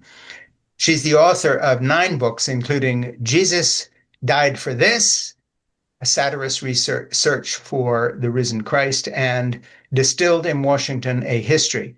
She is the author of a book we've already done a podcast about just weeks ago called Gaslighting for God, a satirical guide to save yourself from spiritual narcissists, which is out this month and is going to be part of our book club. I think Ernie, my producer, in March, and he can text me if I got that wrong. In Conversation with Frank Schaeffer is something I'd like you to subscribe to by going to YouTube, if that's where you're watching it now, and subscribing, and also on Spotify and Apple Podcasts if you are listening there. And to my Substack, it has to be said, page at frankschaeffer.substack.com, where I have commentaries on everything from why I have a particular lack of respect for J.D. Vance to other subjects. And you can follow my new project at thegospelofzip.com, which is a new book of mine that came out on relationships in the light of what I've learned from my dog and from Jesus and other contributing prophets, including my canine friends. And you can also support our work by making a tax-deductible donation at georgebailey.org. So let me just go to something you were talking about. First of all, Ernie said, correct, it has to be read in March is your book. Gaslighting for God will be our book club offering in March. Let me go to a general question. We were just chatting a minute ago when we came on, just as we came online on YouTube, and you were saying you're weirdly optimistic given that we're in the dark moment and horrible crisis. Let's just start there because, last time I talked to you about your book, Gaslighting for God, it was frustrating because, yes, I wanted to promote your book, and yes, it's going to be in our book club. And yes, I read it and loved it, but you have a lot of insight. You've done so much living and you've experienced so much and you know so much. So I just want to dive into the general situation we face and why you say you're optimistic.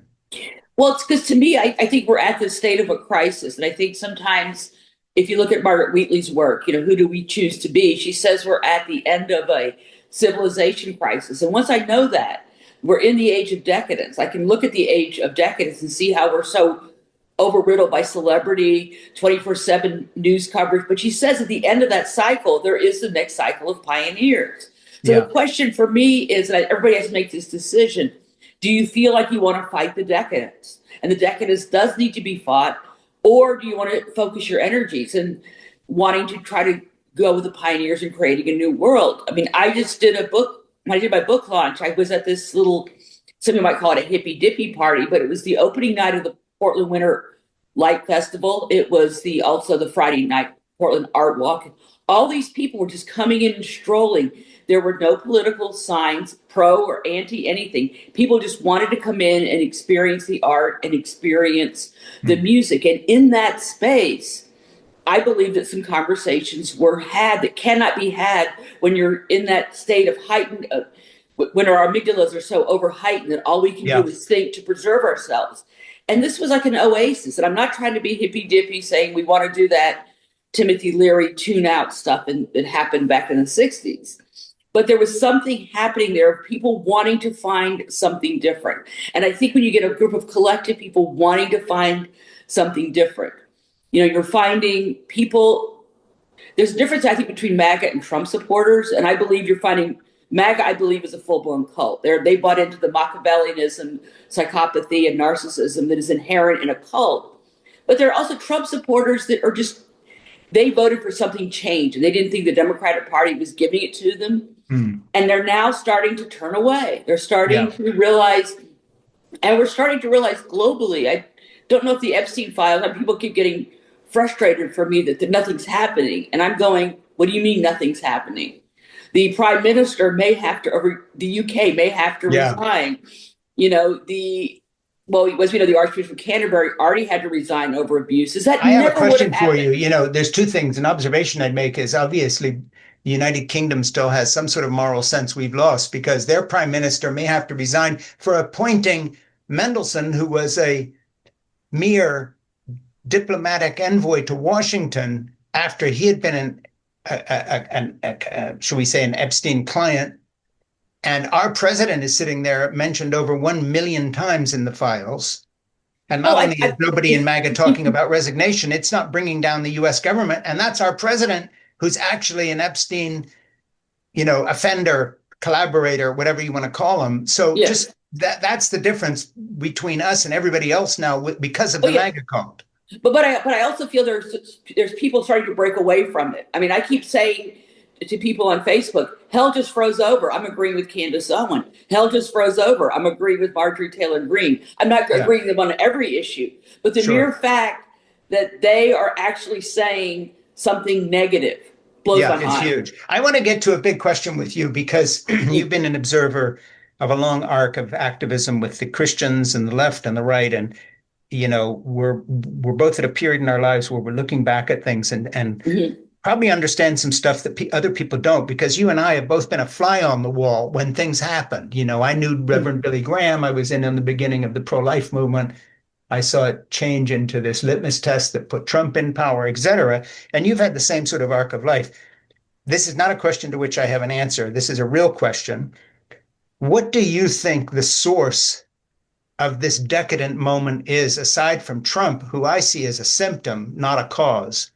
What is the source of this? So I've talked about the sexual revolution sort of getting out of hand. I've talked about the evangelical influence and the theonomists and the whole Seven Mountains idea and the Christian nationalism and white nationalism. There's a lot of stuff going on. But when you use the word decadence, that's a brush that tars all of us, because we all are here, left, right, and the middle. Is this a 100-year process, 50 years? Is this the final play of the 1960s crashing around us? What has happened that got us to this place? Well, this is for Margaret Wheatley. She cites the work of this historian, Dr. Sir John Glubb, and he basically, and also Karen Armstrong said something very similar. A lot of people chronicling the history of civilization, they tend to put it at 250, 300 years. You kind of do a reset. If you look through, our last big reset was the Reformation. And we for the longest time, if you think of we look back to the de-evolution of the feudal state and the creation of the city state, where it went from being celibacy was the most exalted state to being married was now the most exalted state. We're now entering a phase where over the years, there's certain years in retrospect, you look back, they were significant. I'm looking back, to me, 1973 was a significant year. It was the first year that, now certain states had different rules, but 73 was the year that women could have control of their reproductive freedoms. The birth control pill by then was readily available, and women nationally could get their own credit. That to me was the beginning of when women were not forced into marriage. And now it's a place where I did not have to, I chose not to get married. It wasn't something that appealed to me.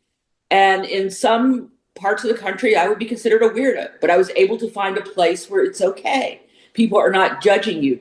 We're now starting to have conversations around ethical non-monogamy. People are looking at what is replacing the city-state. They're looking at alternative ways of forming commerce, because what we have right now is a group of individuals who are not, when I say decadence, our economy has gotten to such a point where I don't see how people, my age and younger, we're not retiring with houses. We're retiring with medical debt. We're not able to have the life that my grandparents had. It just is not going to be feasible.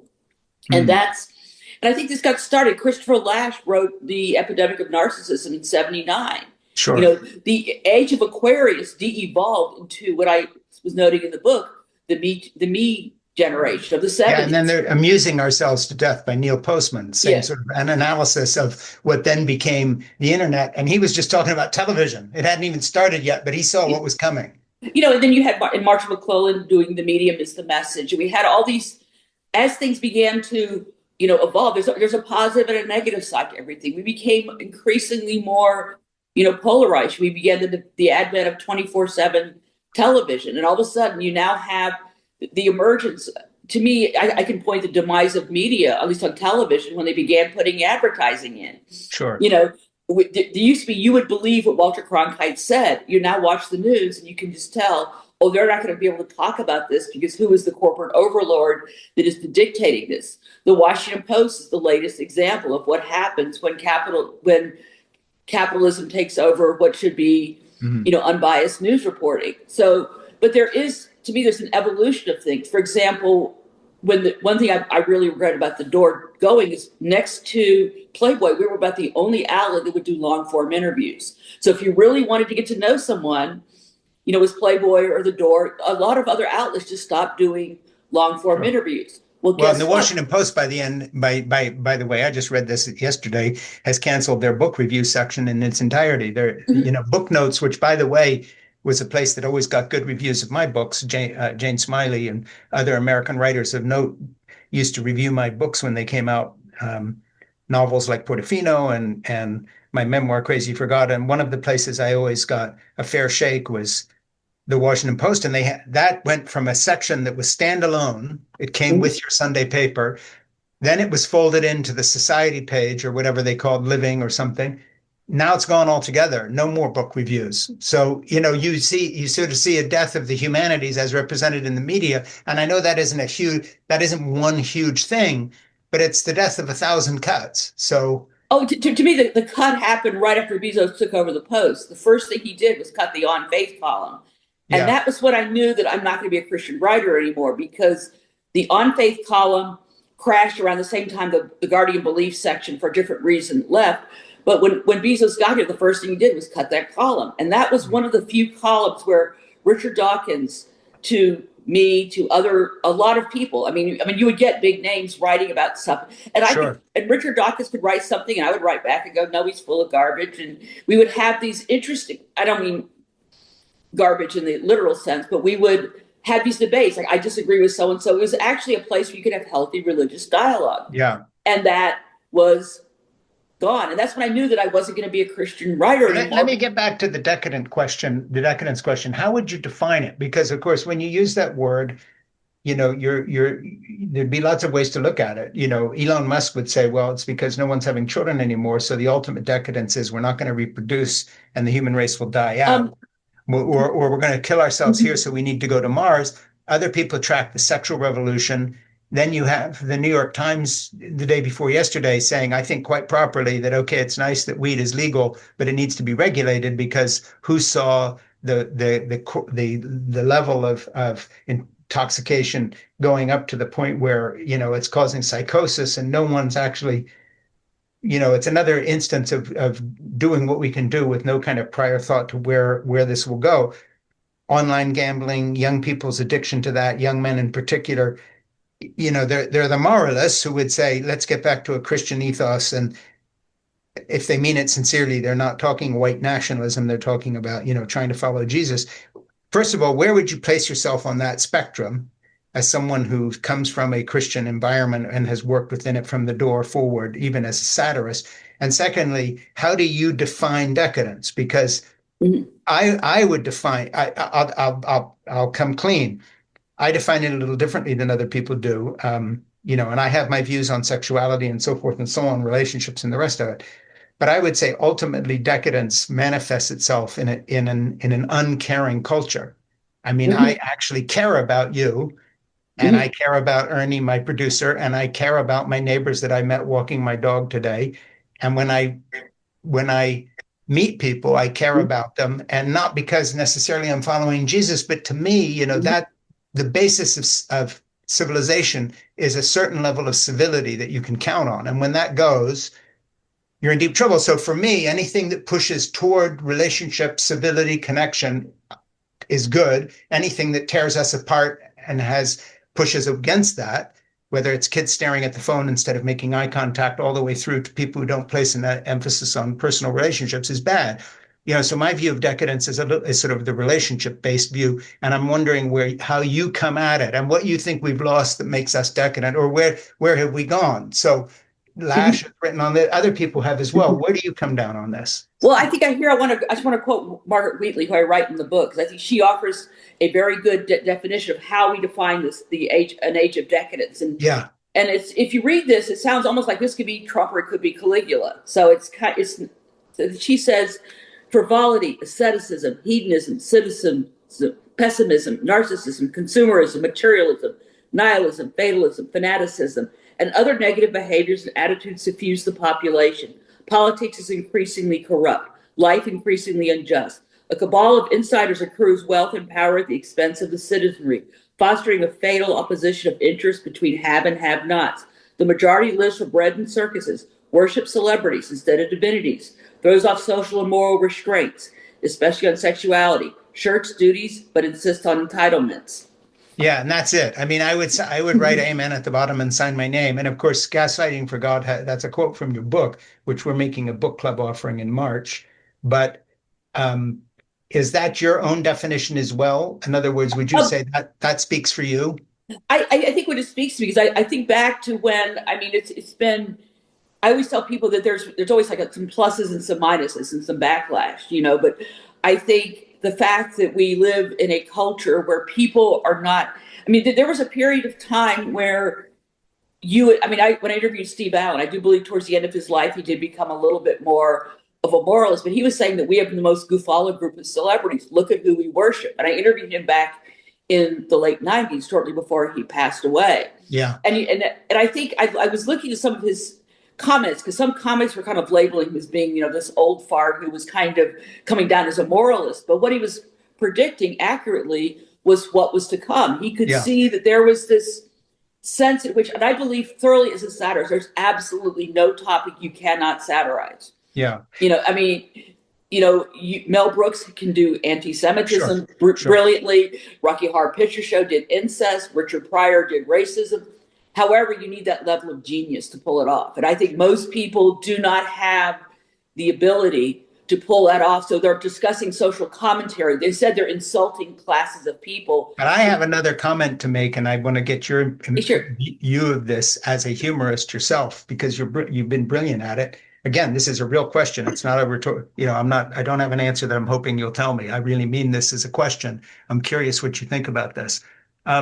It seems to me that at a certain point, you can't have satire or even humor when your culture itself becomes a bad joke in and of itself. In other words, satire always has to push the envelope. But if the reality is the Trump Epstein papers and little girls being raped by a British prince, and then you find out your entire overlord class, like Elon Musk, are saying, please let me come to the party. I'm depressed. I want to come to your island. All the way through to the British Prime Minister sending us an ambassador that's part of this. And then it's name after name after name is redacted to protect these men. Well, coincidentally, quote unquote, the names of some of the young women from when they were teenagers are released.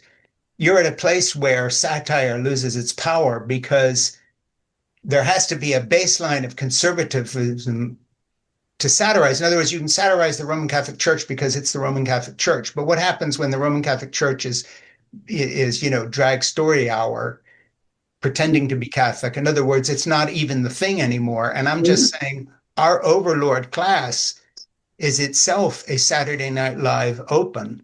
Mm-hmm. That wouldn't seem possible unless it was really happening. I mean, the president's name is in the files 1 million times plus. Mm-hmm. And he's denying that he really knew the guy. So what does a satirist like you do with a culture that itself has become an inward satire of decadence itself, out beyond which there is no place to go because it in reality has gone there? That's a real question. Well, that's always been a challenge for me because I started writing for The Door in 1994 when the religious right took over Congress, and and I had a front row. We had this lovely president, Bill Clinton, who the movie Wag the Dog came out 3 weeks before Revelations of Monica Lewinsky came, where Clinton actually bombed Saddam Hussein to divert attention from the Lewinsky scandal, which just happened to be the plot of the movie Wag the Dog. So, Yeah, absolutely. like if Wag the Dog had come out 3 weeks later, people would say that's not funny. To me, what I do is the tools of narcissism. I mean, the tools that I have at Satire just cut through the narcissism. Sometimes you just, it's important. I go gray rock. I go, okay, I'm just going to restate back the facts to you. I'm going to hold up a mirror. By holding up a mirror and just very calmly stating the facts. Don't get emotional. I know it's hard, but I just sit there and go, okay, a million times. He's number one. He's the number one in the Epstein files. He always wants to be number one. So you say, I'm going to celebrate you being number one. Yeah. A perfect example of this, I think, sometimes I understand the late night comics are restricted. Watch what John Oliver does. Yeah. That is satire. You sit there, and he also has journalists on staff, unlike not just comedy writers. There's ways to cut through it. You want to be number one? Great. Look what you're number one in. You're number one in the lowest approval rating of any president, the lowest numbers for your inauguration. What are you number one in? Let's celebrate all your number one victories. Yeah. Here I can easily say, I did a piece where I said, let me explain what narcissism collapses through the lens of Trump. Let me just show you, just walk through. Here's the clinical definition. So I basically take what narcissistic collapse is. Here's an example of narcissistic collapse. So basically applying some of the psychological terms. Does Trump fit the definition of this? Does he do this? And you just take that reality and just reflect. I believe that right now satire just holds up a mirror. Yes. I'm not going to take this seriously. I think the problem that the press is having is they're taking this seriously. You cannot take this seriously. This is a walking joke, and you're going to continue to be humiliated. Now, you also have to ask the press, why don't they have a backbone? I mean, starting with when Helen Thomas was kicked out of the press corps for standing up for Palestine, all of a sudden you saw, this is during the Bush administration, people all of a sudden got quiet. I don't want to say anything. I don't want to rock the boat. I don't want to risk not losing my place of pride. And I would say there is no place of pride. You have nothing to lose. So right now, I think every journalist, you don't have anything to lose. Yeah, right and now, I think, Ernie, Greg, my producer, often says, and he sort of was joking at first, but now we're not joking anymore because of just what you said. Everything's sort of going down the toilet. We are the media. In other words, we have nothing to lose. So we put guests on, we say what we want to say, and I do the same in my commentary in the sense that, the gatekeepers are sort of gone. And now if you have a page and a place you can make some commentary on, or with your writing or my podcast or my, has to be said commentary, whatever it is, basically we're sort of the survivors of a cataclysm here, and we're still trying to say things. But into that mix, coming from your Christian background, sometimes I hear my mother telling me, I mean, long dead now, but she would say something like, well, see, this is the result of everybody turning away from Christ. We used to be a Christian country. And she doesn't mean Christian nationalism or white or anything like that in the present connotation. She meant that in a sort of traditional sense. Someone like me would come back and say, well, what was so great about the 1950s? 2 minutes before that, they were lynching people and Jim Crow was in full effect, and, redlining of housing and so forth and so on. So there's always an answer to looking back at a, quote, golden era from which we have departed.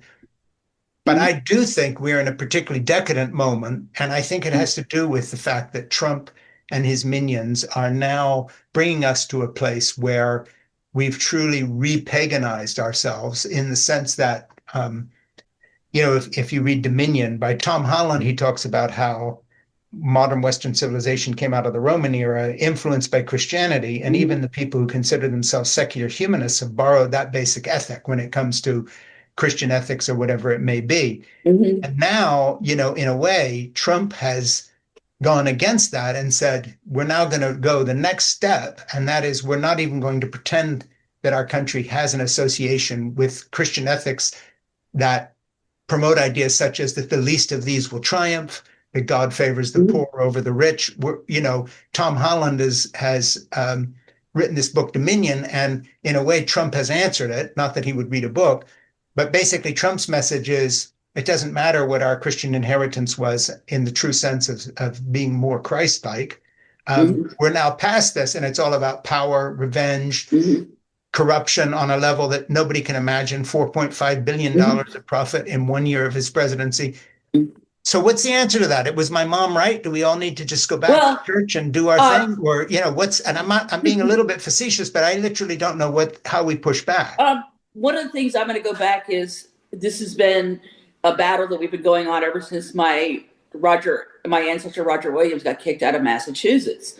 I mean, people kind of tend to forget that one of the key differences between the Pilgrims, where Roger Williams was pastoring for a while until the Massachusetts Bay Colony pressured Plymouth Colony and said you must get rid of him, that it was okay to actually kill people on the Boston Commons for failing to prescribe to the right belief. So we have had in our country a version where this is the acceptable version of a puritanical religion that we are allowed to follow. This has been part of our country's debate from the get-go. I mean, look at how many, I grew up down south Episcopalian, and trust me, we were hated as much as the Catholics because my dad wore a cassock to church. He quote unquote a dress. We drank wine on Sundays. I mean, I'm accustomed to being told I'm going to go to hell for my beliefs ever since I was a little kid. Yeah. So this to me, what I'm finding here is how our culture got to the point where it's so normalized that a Lyndon LaRouche type character became the president. In the past, we would have been, this is a joke.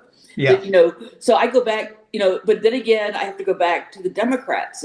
I campaigned for Jimmy Carter as a kid in 1976. By 1980, I looked and said, I just can't vote for Carter. I just can't do it right now. So I got on the campaign for John Anderson. And I was very active politically. By the mid 80s, I said, I'm not doing any good here. I'm not really making any impact. So where else can I go to make an impact?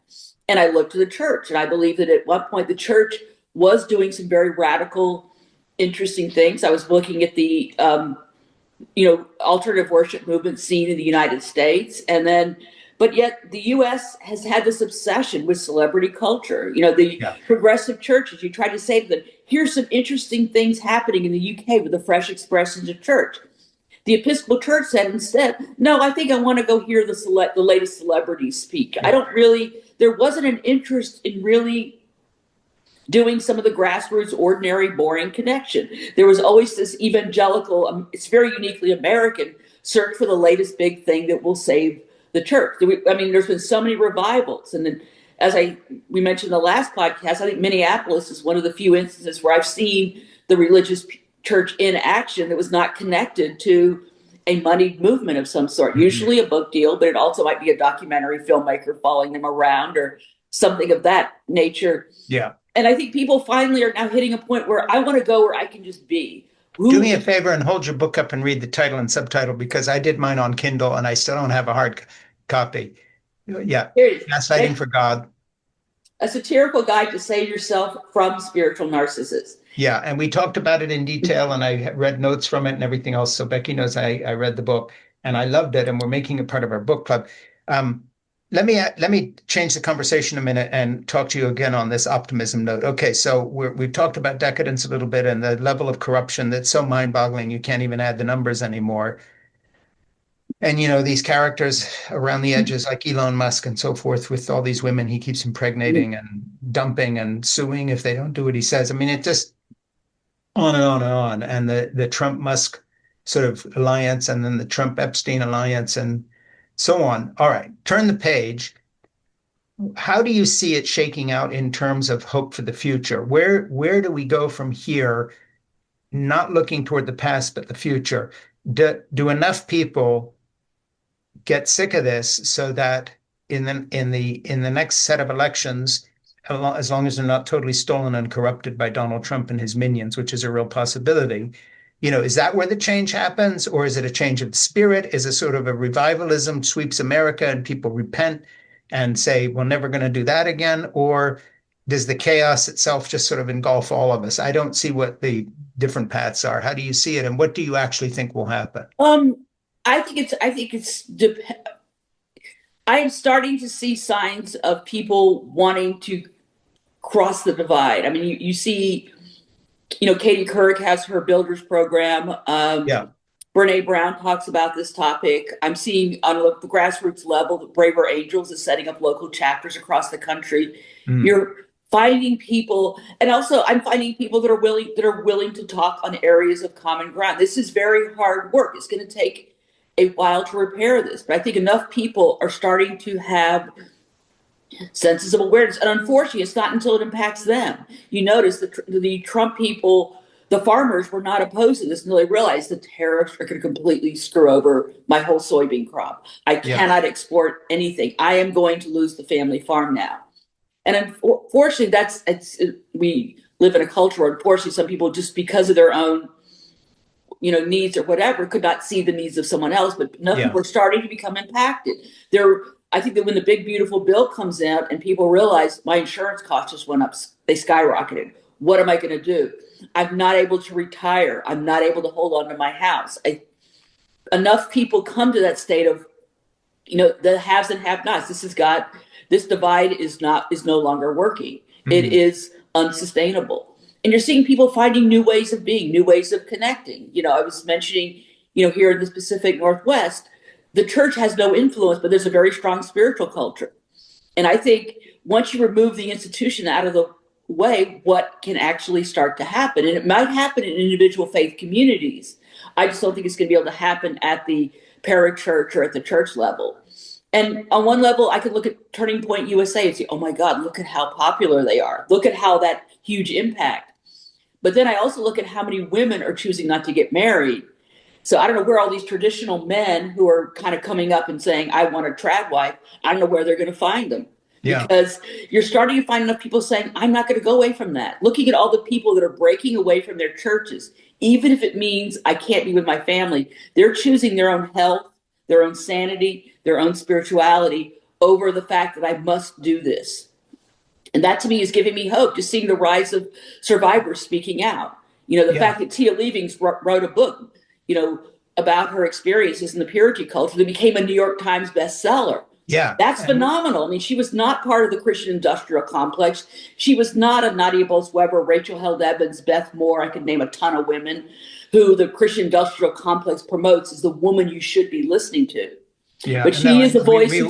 We were fortunate to do an early interview with her. I think it was her first one, actually. And Tia and I have kind of become podcast collaborator friends in that we're doing her new book shortly. We've got her scheduled to come up again. And her book was very refreshing to me for the same reason. In other words, this was a true cry from the heart, somehow got published because of the quality of the writing and an agent who went to bat for her.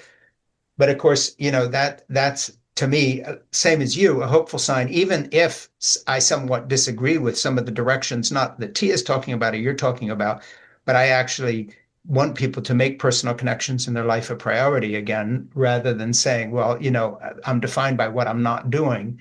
I also like people, to define relationships is important to them.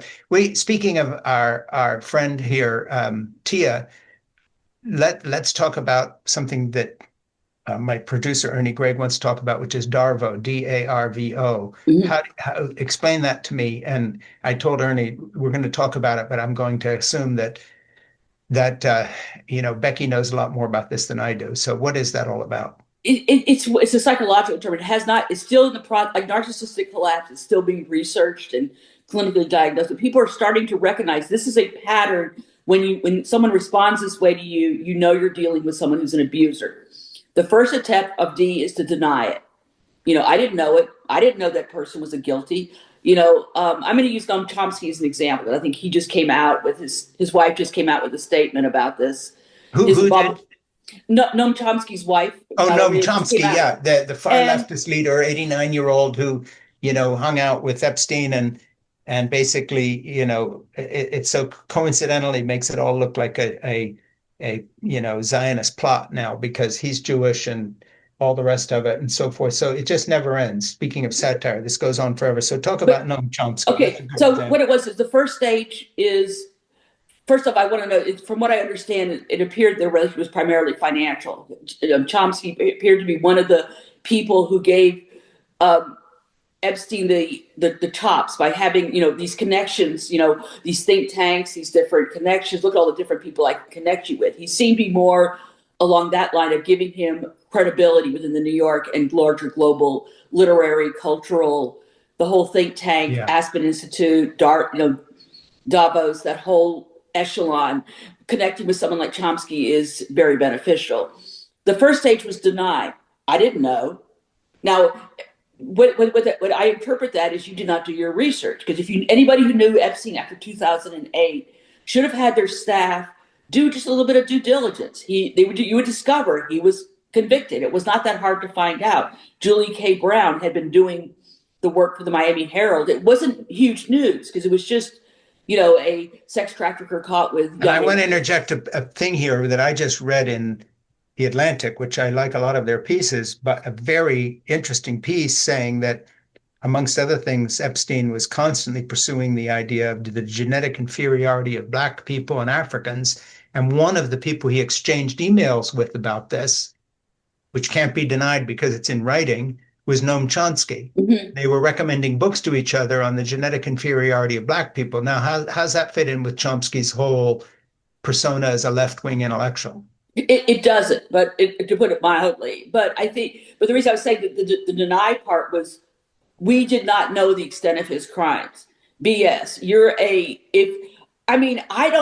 Before I agree to go on a podcast, I vet the person to make sure that I'm not supporting someone who espouses extreme left or extreme right views. I don't want to be seen as endorsing that. So the mere fact that you could not research someone to know that he was convicted of a sex crime, there is no excuse for anybody who associated with him after 2008. I will cut some slack pre-2008 because he did a very good job covering this up.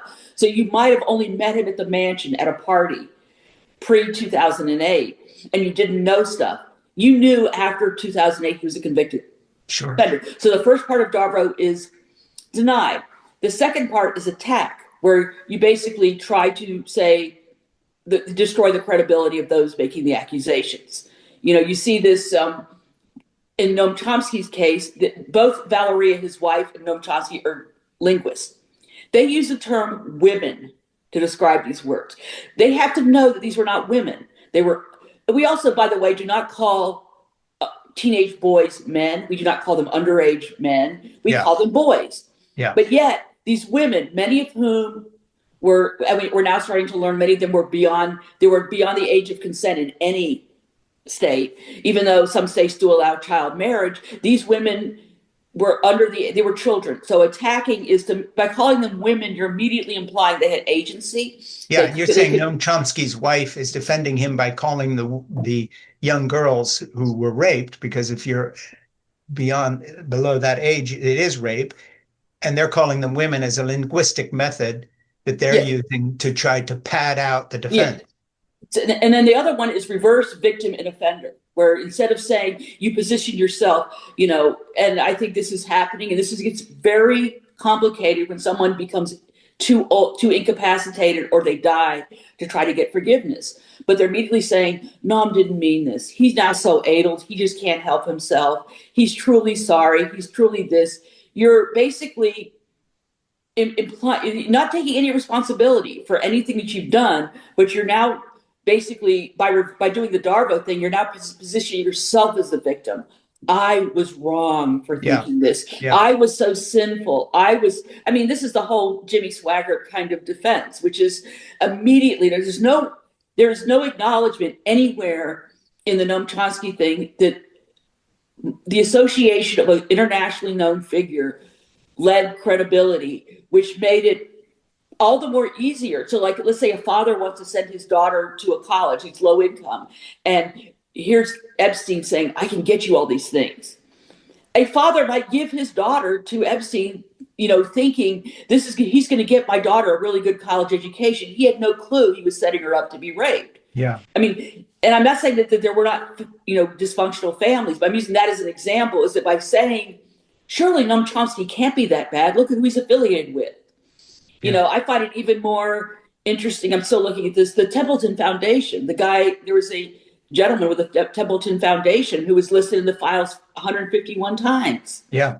So you look at this and you look at the other issues involving. And just remind us what Templeton was all about. The John Templeton Foundation was founded by an English billionaire who basically chose to give his money for programs involving the intersection of religion and science. That was his really big thing. Yeah, I remember who they were because they actually were for a while interested in donating to some of the film projects we were doing on art and culture from a Christian point of view. And then in the end, nothing came of it. But I remember the Templeton people were very respectable. Yeah, they're very, and they also deliver a $1 million prize once a year, which is the largest prize, if I'm not mistaken. Yeah. Because in the hard sciences, getting serious money isn't as hard as it is in the humanities. I mean, I know trying to get a grant. I mean, people will do anything to get a grant. Okay, so somebody was this from Templeton, and what was the relationship, and how does this fit in with the idea of DARVO? I have to look into this. I have to look into the person's name. I said it to somebody. I'm drawing a blank with the name. It was Sure. an executive of the Templeton Foundation. But if you went to the Epstein files, Google Templeton Foundation. How this deals with this is that when you have this kind of money, people are not going to believe you when you try to speak out. You know, scientific journals have spoken out against the concerns about what the Templeton Foundation funds, mainly woo-woo. They are not funding, they're funding like projects that people found were questionable and from a scientific standpoint. From your point of view as a writer and an observer of culture, how do you link the guy from Templeton, the people from Harvard, Elon Musk, Donald Trump, these sort of right-wing people and these billionaires and then bankers and lawyers and all these other people, hundreds and hundreds of names associated with him. How does Noam Chomsky fit in with that as a social critic from the left? And what will the left do with one of their own heroes being right there with Trump and Elon Musk when it comes to their relationship with this fiasco? Is the left going to be honest about the fact that a lot of, quote, our people are on this list too? Including some of the intellectual luminaries who also happen to exchange emails on books about Black intelligence? My hope is that they will. I am starting to see what I think I'm going to be, what I would want to wait and see. For me, one sign will be, what is the fallout from the Clintons? It is I'm using them as an example because it is very clear that the Clintons had a very extensive relationship with Epstein. I mean, Clinton is in there naked with women, and there's no way you can deny. Well, and it's very clear from the past history, and this is something that goes way back with me, and an opinion I haven't changed since having been on the religious right when the Clintons were our watchword for decadence. Jennifer Flowers and all these people, there were many people in Arkansas who said that Clinton raped them. And while he was governor, there were 3 cases that had real credibility. The left, papered this over because Clinton was pro-choice and so he's our guy. I think part of decadence is the lack of the ability to say you're genuinely sorry and to take accountability for anything you do.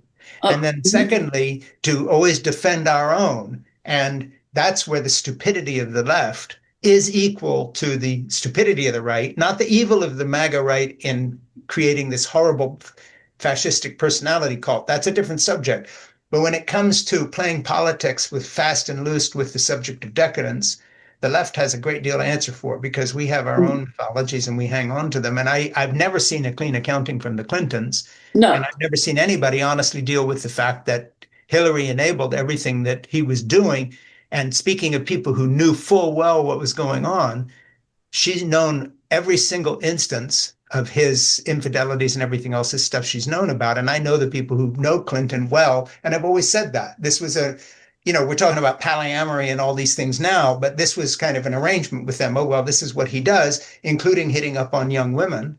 And she knew this perfectly well. Where's the accountability? What I'm starting to hear from some people, I don't know how this is going to pan out. I am starting to hear legitimate criticism about the Democratic Party has got to do better than give us Newsom or Harris. I think that I'm starting to see people are starting to see they want something different.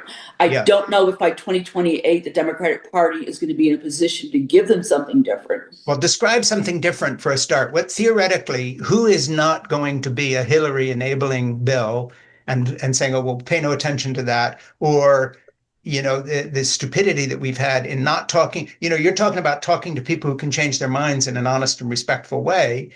So we have Bill elected and we have the Women's March, but anybody who didn't declare themselves pro-choice couldn't join the march, even though they were pro-life Democrats who were on the side of the women, you know, the lines have all been very clearly drawn, but they're not, you know, when it comes to ideological purity. Mhm. But the left doesn't draw any lines when it comes to individual bad behavior by men who claim to be enlightened, tolerant, left-wing liberals, as long as they say the right things. So they raped a few people in Arkansas. I think I'm starting to see a slight sea shift. I remember when I was in divinity school, this was 88 to 92. I could not join the women's center because I happened to be heterosexual. I mean, it was just one of those things where I began to notice that with second wave feminism, there was definitely a push against, Sure. you know, a very ideological movement. And now I'm starting to see with there is a certain set of ideological people wanting to say, if you don't say the right pronoun, you're out of the room, you're out of this. But I'm starting to hope to see a third wave, starting to see people that say, I want to try to make connections with people. I'm getting, you know, this is not working out. You know, this is, I have a Trump loving relative and I want to stay connected to them, that I'm choosing to stay connected over. Now, I don't know how this is going to play out in the political sphere, but this is also something, as somebody who's written about faith and politics, this might sound weird, but I'm kind of getting out of the political game. I don't think the answer is going to be in who gets elected president. I think there's a better shot of who gets elected by mayor. That's going to have an impact on my daily life that may ripple out. And by the way, we just saw that in Minnesota because the mayor has basically thrown ICE out of Minnesota. If you want to say who won, he won. Yeah, and then here at Oregon, we basically have a mayor who is better than our last mayor. Our last mayor was had a golden spoon in his mouth and failed to do anything. He was absolute, and our former governor was absolutely useless. I mean, Oregon was one of we're doing slightly better now, but I think some of it is that's what I'm looking for is at the local level, who is going to care about me. So let's get back to the gods and the mini gods of the left. Because, you know, I do a lot of podcasts with a lot of people, mostly from a more liberal side, sometimes from a conservative side and so forth. But there's been a tremendous lack, to put it really mildly, on this podcast, but also on all slightly more enlightened liberal venues, of an honest discussion of the way our luminaries let us down. Noam Chomsky's exchanging book ideas with Elon Musk as well, who was in that same email loop of books they were exchanging on race inferiority of Black people. Musk was in on this too. Big surprise for this South African. But Noam Chomsky's in on this discussion as you know, in that same loop that he now denies knowing about, or his wife is calling the girls who got raped women, whatever it may be. All right, then there's Hillary, but there's an entire side of the you know, that movement, including some of our feminist leaders, some of the people who were running Planned Parenthood, who I knew personally, by the way, one who had a complete mental breakdown as the president of Planned Parenthood. And I had a long conversation with her about 5 years ago in somebody's home, you know, who just was talking about the fact that, you know, the dirty laundry, we're not talking just the whole late term abortion thing, but just how the organization was run and the level of cover up and corruption there. You know, I don't think the left has a moral position when it comes to holding up people who are doing demonstrably better than the Clintons did at this point. I don't see where we've made the break, saying in the future, what we're learning from the Trump administration in terms of corruption is that from henceforth, we're going to do better. You know, we did miniature versions. You know, Trump is such an extreme and Epstein is such an extreme, but we've had our miniature versions of this for a long time. And people on the left have known about this as well. Well, I think what you're dealing with, and this is with, I remember hearing an interview, somebody asked somebody at the National Lampoon, this is back in the 70s, why don't you interview a certain person? And they said, well, he may be an asshole, but he's our asshole. And I think we have to get to that point. And this is what ended up happening with me when I started. I mean, I ended up somehow catching wind of what was going on in the U.S. emergent church movement. And I started speaking out against the abuses there. Yeah. And next thing you knew, I've never experienced being between the new atheists, the U.S. emergent televangelists, the three groups of people who had the most fanatical fans that would just try to destroy you. I mean, I'm talking going in and changing the passwords to what you have on your accounts, cyber doxing you, bullying you. getting to the point where it's really hard to try to, at that point, the difference is that back then I tried to save my reputation. I should have just ignored the assholes and just let them just do what they're going to do and then just ignore it. So I think there is this sense of this been going on for some time of people wanting to defend their turf. And what I think you're starting to find is enough people saying this turf isn't worth defending. This isn't.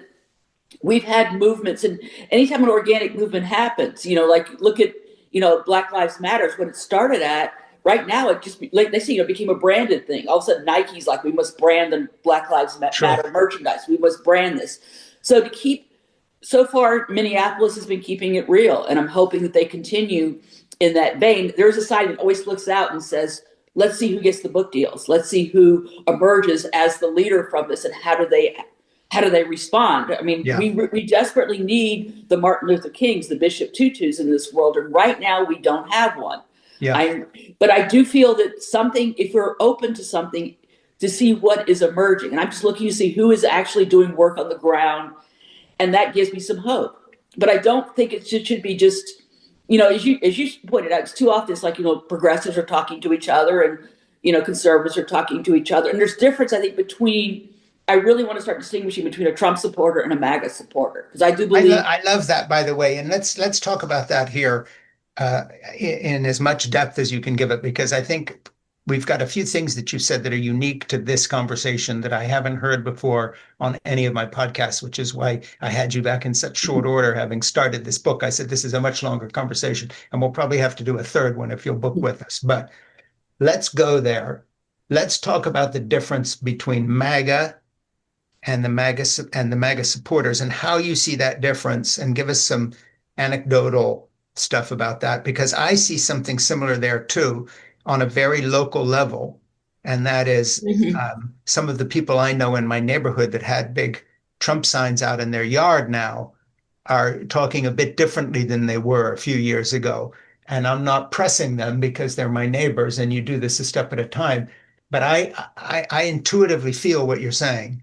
And I'm really interested in hearing you out on this. So I'm going to shut up and just go. Well, I think one thing to look at is the two Super Bowl shows. Bad Bunny got the highest ratings of any Super Bowl show ever. And then the alternative version got at most, 6.1 million followers. I mean, that's a huge discrepancy. Yeah. And I think and this was, the fact that the NFL, being relatively conservative, did not cancel Bad Bunny. They said, we're going to go ahead and do this. I think I can chart something back to 2016 that I know I mentioned the last podcast, was a lot of people wanted Bernie or Trump. That they wanted change. They wanted populist change.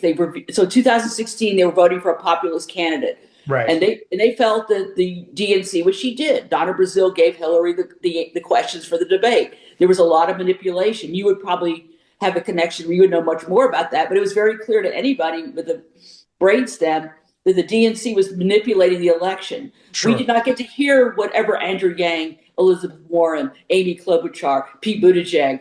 We had the most diverse lineup of candidates ever, and they gave us the one person we didn't want. Yeah, and I was a huge Buttigieg fan, and I think he should have been president, but with Elizabeth Warren running a close second, and I worked for both of them vociferously on, I don't mean went into their office and got a job on the campaign, but I did everything I could. And of course, they sank without a trace. And I think that's one example. The Democratic Party has to look at why they didn't listen to the will of the people for 3 election cycles. That produces a sense of disconnect, that nobody's listening to me, nobody cares. Yeah. And when you're in that position, you look back to the 1930s, and why did Germany all of a sudden start to follow an authoritarian regime? Yeah. Well, if you abandon and neglect people for this long, I mean, Elizabeth Warren has written multiple books on this, as have other people, is in the 1990s when the DLC was formed with Joe Lieberman and the Clintons. Immediately, you started having the corporatization. It began, the Democrats lost the union vote with Reagan, and they never really regained the work. They did not become the party of the working class. They were the party of the intellectual elite. Yeah, and the only time I ever met Nancy Pelosi and I was in her home was for a function that was a fundraiser that she was doing, and we chatted for a while because a friend of a friend got me there. But when I looked around at the people we were with, and then the dinner we went to, which was hosted up in a vineyard by billionaire friends of hers, I literally had a kind of a double vision thing here about like, wait a minute, this is the Democratic Party, and there were more billionaires then than I'd ever seen in one place, and then things were coming out about Nancy Pelosi, who I liked personally, and I've said I liked her, but at the same time, she and a lot of the Democratic leadership had cleaned up while in office. Now, it wasn't Trump-esque corruption level of billions, but they had all become multimillionaires while in office. Yeah, and I think this is why I'm convinced that until Citizens United is overturned, I'm not holding out hope, and I don't know how much effort I want to really exert into this, because ultimately a corporation is going to determine who my president is. Yeah. Or corporations, I should say, plural. And so that's why I'm shifting back to the local. What can I do that will actually make a difference in the lives of someone? At a local level, I feel that I can work. We have a group here, for example, Urban Gleaners, that does an amazing job of distributing food from local grocery stores. So they make sure that they actually go to the Safeways, the Trader Joe's, the different stores, and make sure they pick up food that would otherwise be discarded, and so people don't have to be doing the humiliation of dumpster diving, and they make it available for people of low income to have food. That's something I can get behind. What if every city had their urban gleaners? Now, this does not replace the responsibility of government, but I have to be realistic. If my government doesn't care, isn't going to do something, what can I do that is positive and proactive? Because I don't want to get into that prepper mode where I'm all of a sudden fearing Armageddon or fearing something. I want to remain connected to the community. And what can I do that actually helps them? My Buy Nothing group during COVID was invaluable for helping people that lost their jobs and needed baby formula, for example. Yeah. While our government couldn't get off their butt to give people PUA and the money that we needed because we couldn't work. Yeah, I totally agree with you, but I want to throw another idea out that I think is a complement of that. And I know that sounds like I'm going artsy fartsy here for a minute, but just bear with me because I want your opinion of this as a writer. I also think one of the ways to push back is to listen to what you just said about not become sort of hysterical in this situation and become a doomer and all the rest of it, which means that we also have to consider the idea that if the intrinsic worth of beauty is real, and I think it is, whether it's beauty of life or beauty of relationships or art or creativity, then we've got to keep doing that as if there is a future, which is, and I know this sounds like a plug, and it sort of is, but my wife, Jeannie, after I finished my last book project that I worked on for 7 years, The Gospel of Zip, that I then read out loud and put online for free. It's on YouTube for anybody who wants to watch it. But I was finished with that. And painting to me has never been a hobby. I was a professional artist before I went into film or whatever. And there was about a 20-year period when I didn't paint, then another 20-year period when I did. And then I quit and started writing again. And she said, now that you finished that book, you need to start painting again. And I was a little bit ticked off because it was like, made me feel, why would I want to go back and do that? But since I've been painting again, and Ernie's designing a new art site to show people what I've been painting, it's been a tremendous relief because it's basically like, right now I'm looking out on snow because we had a huge snowstorm here in New England. But the snow will go away and the spring will come back. And I planted 250 new tulip bulbs with my granddaughter because I believe that my yard will be there when the snow melts, kind of what you're saying. In addition to doing these public works, we have to individually, for our mental health, not make our lives only about political discussion, but also about writing and painting and art and so forth. And so I find that in the paintings I'm doing, and forgive this artsy fartsy stuff again, but I found my true self again. Mm-hmm. And all the commentary I do online about Trump and everything, and my podcast, in real conversations with you here, I forget for a minute it's a podcast and it's just like you're an old friend and we're talking. That's what I'm talking about. In other words, we're trying to do something in the podcast here, but we're also making a human connection because we both lived long enough to know some things, and I find you very interesting, and I hope you find me interesting. And I got up this morning and I painted. And I'm not painting political tracts. I'm painting what I like to look at. And if it was hanging in your home, would give you a better day, period, because beauty speaks for itself. It doesn't need any justification. It doesn't have to win an election or anything else. And I find a relationship in what you're saying about, hey, concentrate on who your town's mayor is, because maybe she or he could do something. Concentrate on the local efforts you're doing with a food bank, because you might be able to do something. And I find that very refreshing. So, I agree with you, but I want to ask you, do you feel that I'm correct in saying, and also continue in your own life to live as if there is such a thing as a normal day? Well, I think this is why I would recommend to people to look into, which is very exciting, is the research into narcissism and trauma includes a lot of really amazing somatic therapies. And I didn't really feel, because of my family childhood of growing up with families that are academics, clergy, also alcoholics, and now I realize narcissists. Yeah. I developed this whole sense of like this, just kind of, a sense of anxiety. And that really pretty much went away, because it started during COVID when I said I have to do extreme self-care. So for me, that was looking at like keeping my body de-stressed, because that'll keep me from developing sickness. I can think clearly. So I looked into a regime of CBD as medicinal mushrooms became available. I discovered for me that was a better way during the day to manage any kind of undue anxiety. So I can stay relatively calm using a very natural, non-addictive substance. It's like taking a cup of coffee, but it's more natural. And then I started looking into what are other ways that I can take. I live in an area of the state that doesn't have enough sunlight, so I take vitamin D.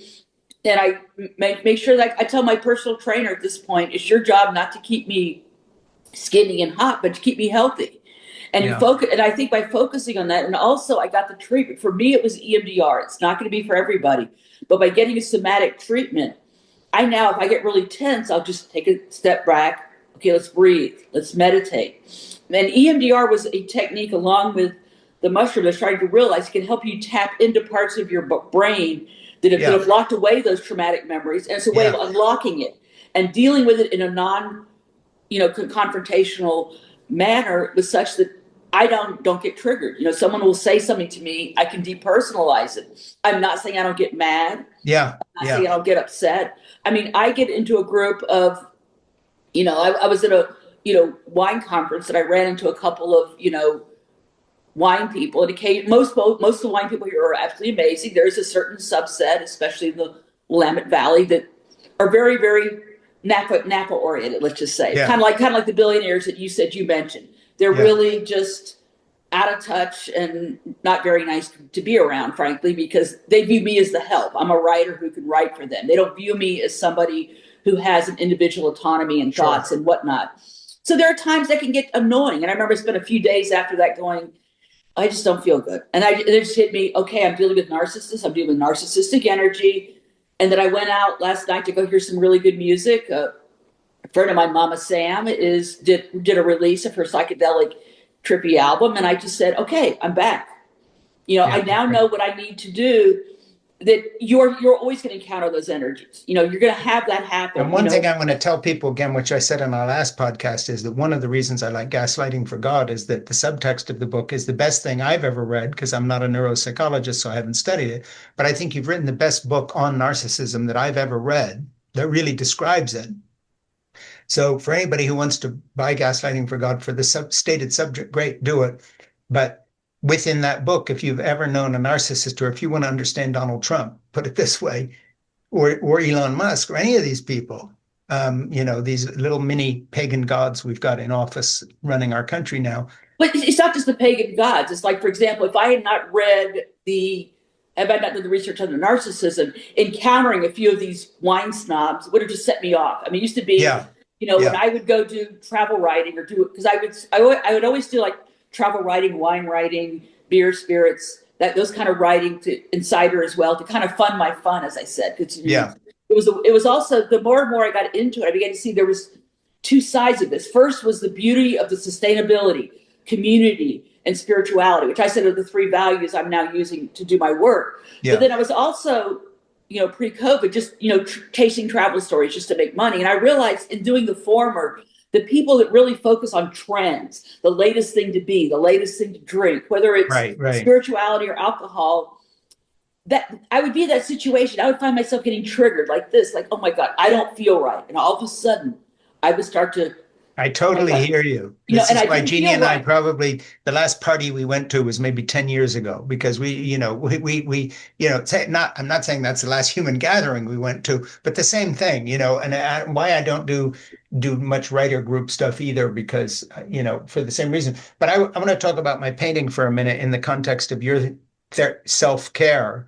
One Hmm. thing I find with myself that I trust most in my life, okay, Hmm. the things I trust most in terms of saying, yeah, this was good for me, speaking of Hmm. intrinsic worth, is when I look up from something I've been doing, realizing I haven't thought about anything else except this thing for the couple hours I've been doing it. My Hmm. mind hasn't wandered. I haven't been triggered. I haven't been angry. I haven't had an opinion. I'm just painting a picture. I'm Hmm. painting. I'm painting. I'm painting. I'm mixing some colors. I'm wiping the brushes off, painting. I get the same thing, by the way, when I cook. Hmm. So I have a few activities in my life that that that basically give me a timeout. And the smartest thing I can do is do one or two of them every day without fail, whether I feel like it or not. So there are times when I start painting, Hmm. oh man, I'm not up for it today, and I don't think I have any good ideas. And then I get into it, and then I'm not even thinking, is this a good idea? I'm just doing the thing. And then at the end, I look at it and think, hey, was this any good, or should I start over? That's afterwards. But Hmm. during cooking or during painting, certain things, and I find, to me, that describes the interaction with beauty, what it is, whether it's the beauty of cooking or the beauty of, making Hmm. something itself. And I find a relationship between that experience and what you're talking about. Hmm. I just want your opinion on that. Oh no, I definitely concur. In fact, I have a nonfiction. I have an improv teacher I worked with until his death in 2017, Gary Austin, who founded the Groundlings, and I worked with him for over 21 years. And what he would teach us is how to bring your work, how to bring you into the work, because he said Yeah. a lot of times we don't bring us. The fear fact of us being vulnerable is not enough. So I learned from him how to just be, how to just breathe, how to Mm. just get and it because I knew that I was a good wordsmith, but I knew that if I needed to work with him because I felt that I didn't want to do that jokey writing kind of Right. hipster kind of satirical stuff that I knew that you can pull off at any heart. But for it to have heart, it had to come from me. And also, I had to be healed enough. I could not have written this book until I did EMDR, for example. I recommend that people, before you, because one thing that does concern me is now that I'm writing, my amygdala is not in overdrive anymore. It used to Mm. be very reactive. I would be in situations that, oh my God, this is not right for me. This is a sacred, and I now realize that I'm very susceptible to being around narcissistic energy. But when I can just be, like I'm going to be going to a mini writing retreat at a friend's house in Seattle. When I go dog sit for them, I turn them into mini writing retreats. And I'm taking a work of nonfiction, my first work of fiction, where I'm taking my grandpa's World War II stories and turning them into a actual work of fiction. And that's going to be delightful. And I've had to put it off for so long. I'm now at the point where I'm just going to be working on it, and it's an absolute joy. I'm looking really forward to just. Mm. And people say, right in the middle of a busy busy book promotion schedule, why are you going to take a week off? It's like, because I'm going to recharge. Yeah. I'm in tune enough with myself. I know I need to recharge. And Mm. this story with my grandpa is absolutely fascinating. I mean, I Yeah. just think he was in athletics his entire life. And a lot of people did not realize how football was used during World War II Yeah. as a means of training the soldiers, as a means of getting good fighting men together, and how it's just an interesting. It just interested me, just because it just did, and I'm going to have a lot of fun playing with that. I've never done fiction before, and it's taken me a while. I started working on it with my improv teacher until he died. I've been doing it on and off, and he always recommended that you always have something you're doing just for you. Yeah, I love that, the just for you part, because I find the same thing in painting. I'm not thinking, how will someone else like this? It's just, no, this is, I'm getting this right for me. And then at the end of the day, if someone else likes it, fine. But sometimes when I'm writing, particularly, God help me, when I'm writing political commentary or whatever, you're thinking, well, how will this be received? Can I actually say this, or is this too far? You're not doing it for yourself. You're trying to get something said, you're trying to get something out there. So there's a huge difference. And that's what I mean by the intrinsic worth of beauty. Mm-hmm. That's the intrinsic worth of your book is the book. It doesn't need any justification. Mm-hmm. And that's the difference. For me, it's like if I need to say the reason I'm doing this is, and then fill in the blank. then right away it's taking me out of that project and into how does it fit in with this thing. Whereas the book you're talking about is, the worth of this thing is the story itself. Yeah. But I mean, I think in terms of nonfiction books, I mean, I tend to try to write what I think is needed for this particular period. For example, what is good is that I had a Christian author who tried to market, who came to me actually wanting to write a book on narcissism. He approached me. Yeah. It was 2018. No Christian publisher would touch it. I then kind of was like going around. I noticed that there was this church tube tsunami happening, and then I said, oh, maybe there's interest for it again. No Christian publisher would touch this. Fortunately, there was an emergence of Lake Drive Books, which is a little scrappy publisher started by David Morris, who used to be the publisher at Zondervan, the second largest Christian book publishing in the world. And I kind of jokingly say he's atoning for himself by writing these books on. Yeah. But this was a book that I think needed to be, for me, I felt like it needed to be written. Yeah, well, Gaslighting for God is an incredibly important book. And, having been there, done that, it describes the world I know better than anything else. And I can just tell people that as I said before, when I interviewed you before, if you really want to read the real book about, what both narcissism on one hand, or you could say, well, it's the same thing, Christian leadership and the shape of it and so forth. Becky wrote the book. So, hey, stay on when I leave here and talk to Ernie again for a minute. Let's make sure we follow what you're doing and get you booked for our book club offering. When we put Gaslighting for God up again, let's have you back on again to promote it as a book club offering. Sure, and anything else you want to talk about? No, I'm game. I'm always here to chat with whoever wants to talk to me about this stuff. Because I think it is important. I think for progressives are starting to have their own awakening, and I'm starting to see it. And here's a few good examples I just want to say for hope. Is one thing is I don't see anybody here emerging as saying, I want to be the next best, greatest leader. I mean, even William Barber isn't, he was emerging for a little bit as the next Jim Wallace, but it's kind of died down now. I mean, I think we're in a position where maybe we can have some more grassroots, or start to see a pushback against influencers. I do think that the time is coming when people are realizing this isn't going to work. Now, this is why I think in many ways promoting a book these days is kind of like a form of breadcrumbing. And not the traditional way of breadcrumbing, because breadcrumbing is usually used where you give people just enough evidence to keep them hooked, but not enough to really engage.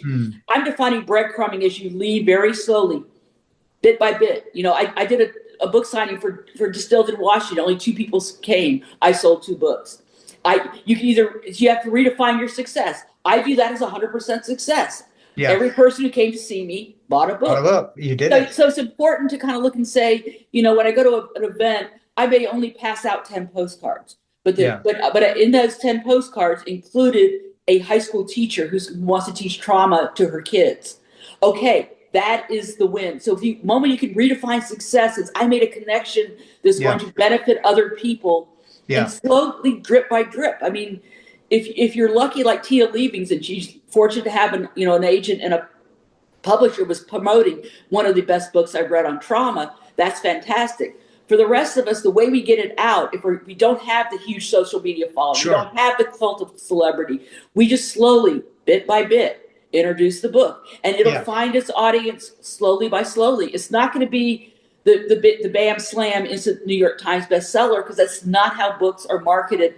And if you see something on the best-selling list, I always have a sense of skepticism, because I'm like, who paid to put it there? Yeah, and the thing is, anyway, these days we're not in a world in which people are reading the same way they did when you and I were coming up with a book to find something. And that is, my advice to people is, maintain the integrity of your own life by having something in your life that you're doing for its own sake, for yourself, as you've been talking about.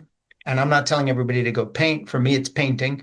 And to the extent that I'm an influencer, quote unquote, my influence is not to call you to buy a product or to do this or that. It's to just say, find the equivalent of what painting is for you. You don't have to win the world. Just make a good painting this morning and see what happens. So we're on the same track there. I really enjoyed this conversation again. I'd like to have you back on again.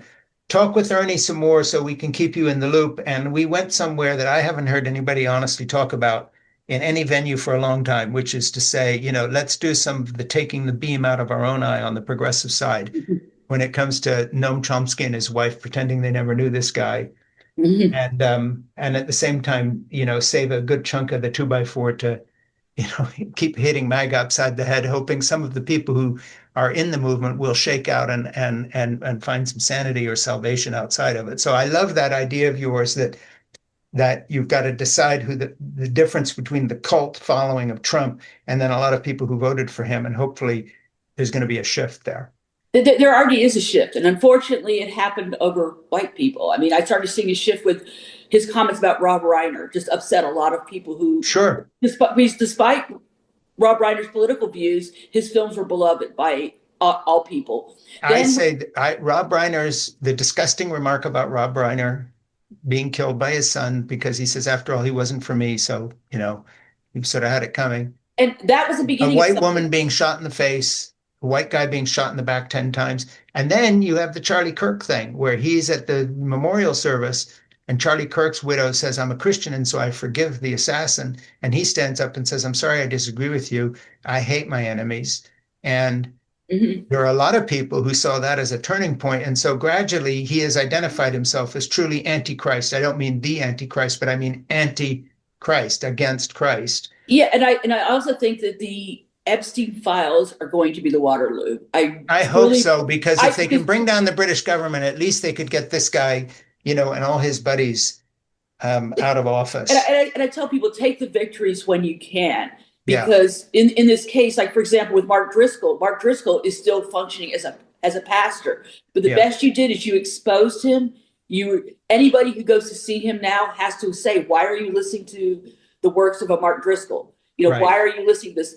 I'm working with the Templeton, with the Templeton Foundation now being found in the Epstein files. I'm going to say, why is Tony Jones and Ryan Burge, they're doing a project called the Nuns Project. Let's start questioning this stuff. Start making the connections and just start and find better stuff to do. There's so many other books that you can read on these topics that are not penned by what the Christian industrial complex is telling you to read.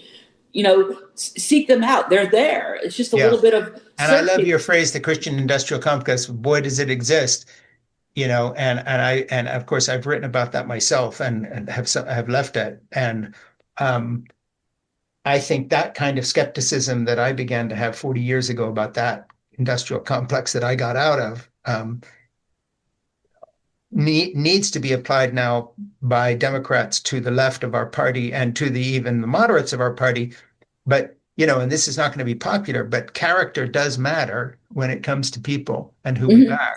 And the Democrats haven't been any better than the right has. So the right created a cult movement following a monster. The left did not do that, but the left has been plenty lax when it comes to leadership. So I love your idea. Let's figure out who the mayor is and see what he can do. Because right now, on the presidential level, let's not get our high hopes that we can solve this with one election. No, and I think this is going to be a generational shift to get us back to where we once were. Yeah. On that note, and talk to Ernie some more. Let's book you again. Let's talk about your new book when you want to at some point. And thank you for all your wisdom and all the hard living you've done to share with us. Thank you so much. Good to see you. Yeah, me too. Stick around. Talk to Ernie. Okay, I will.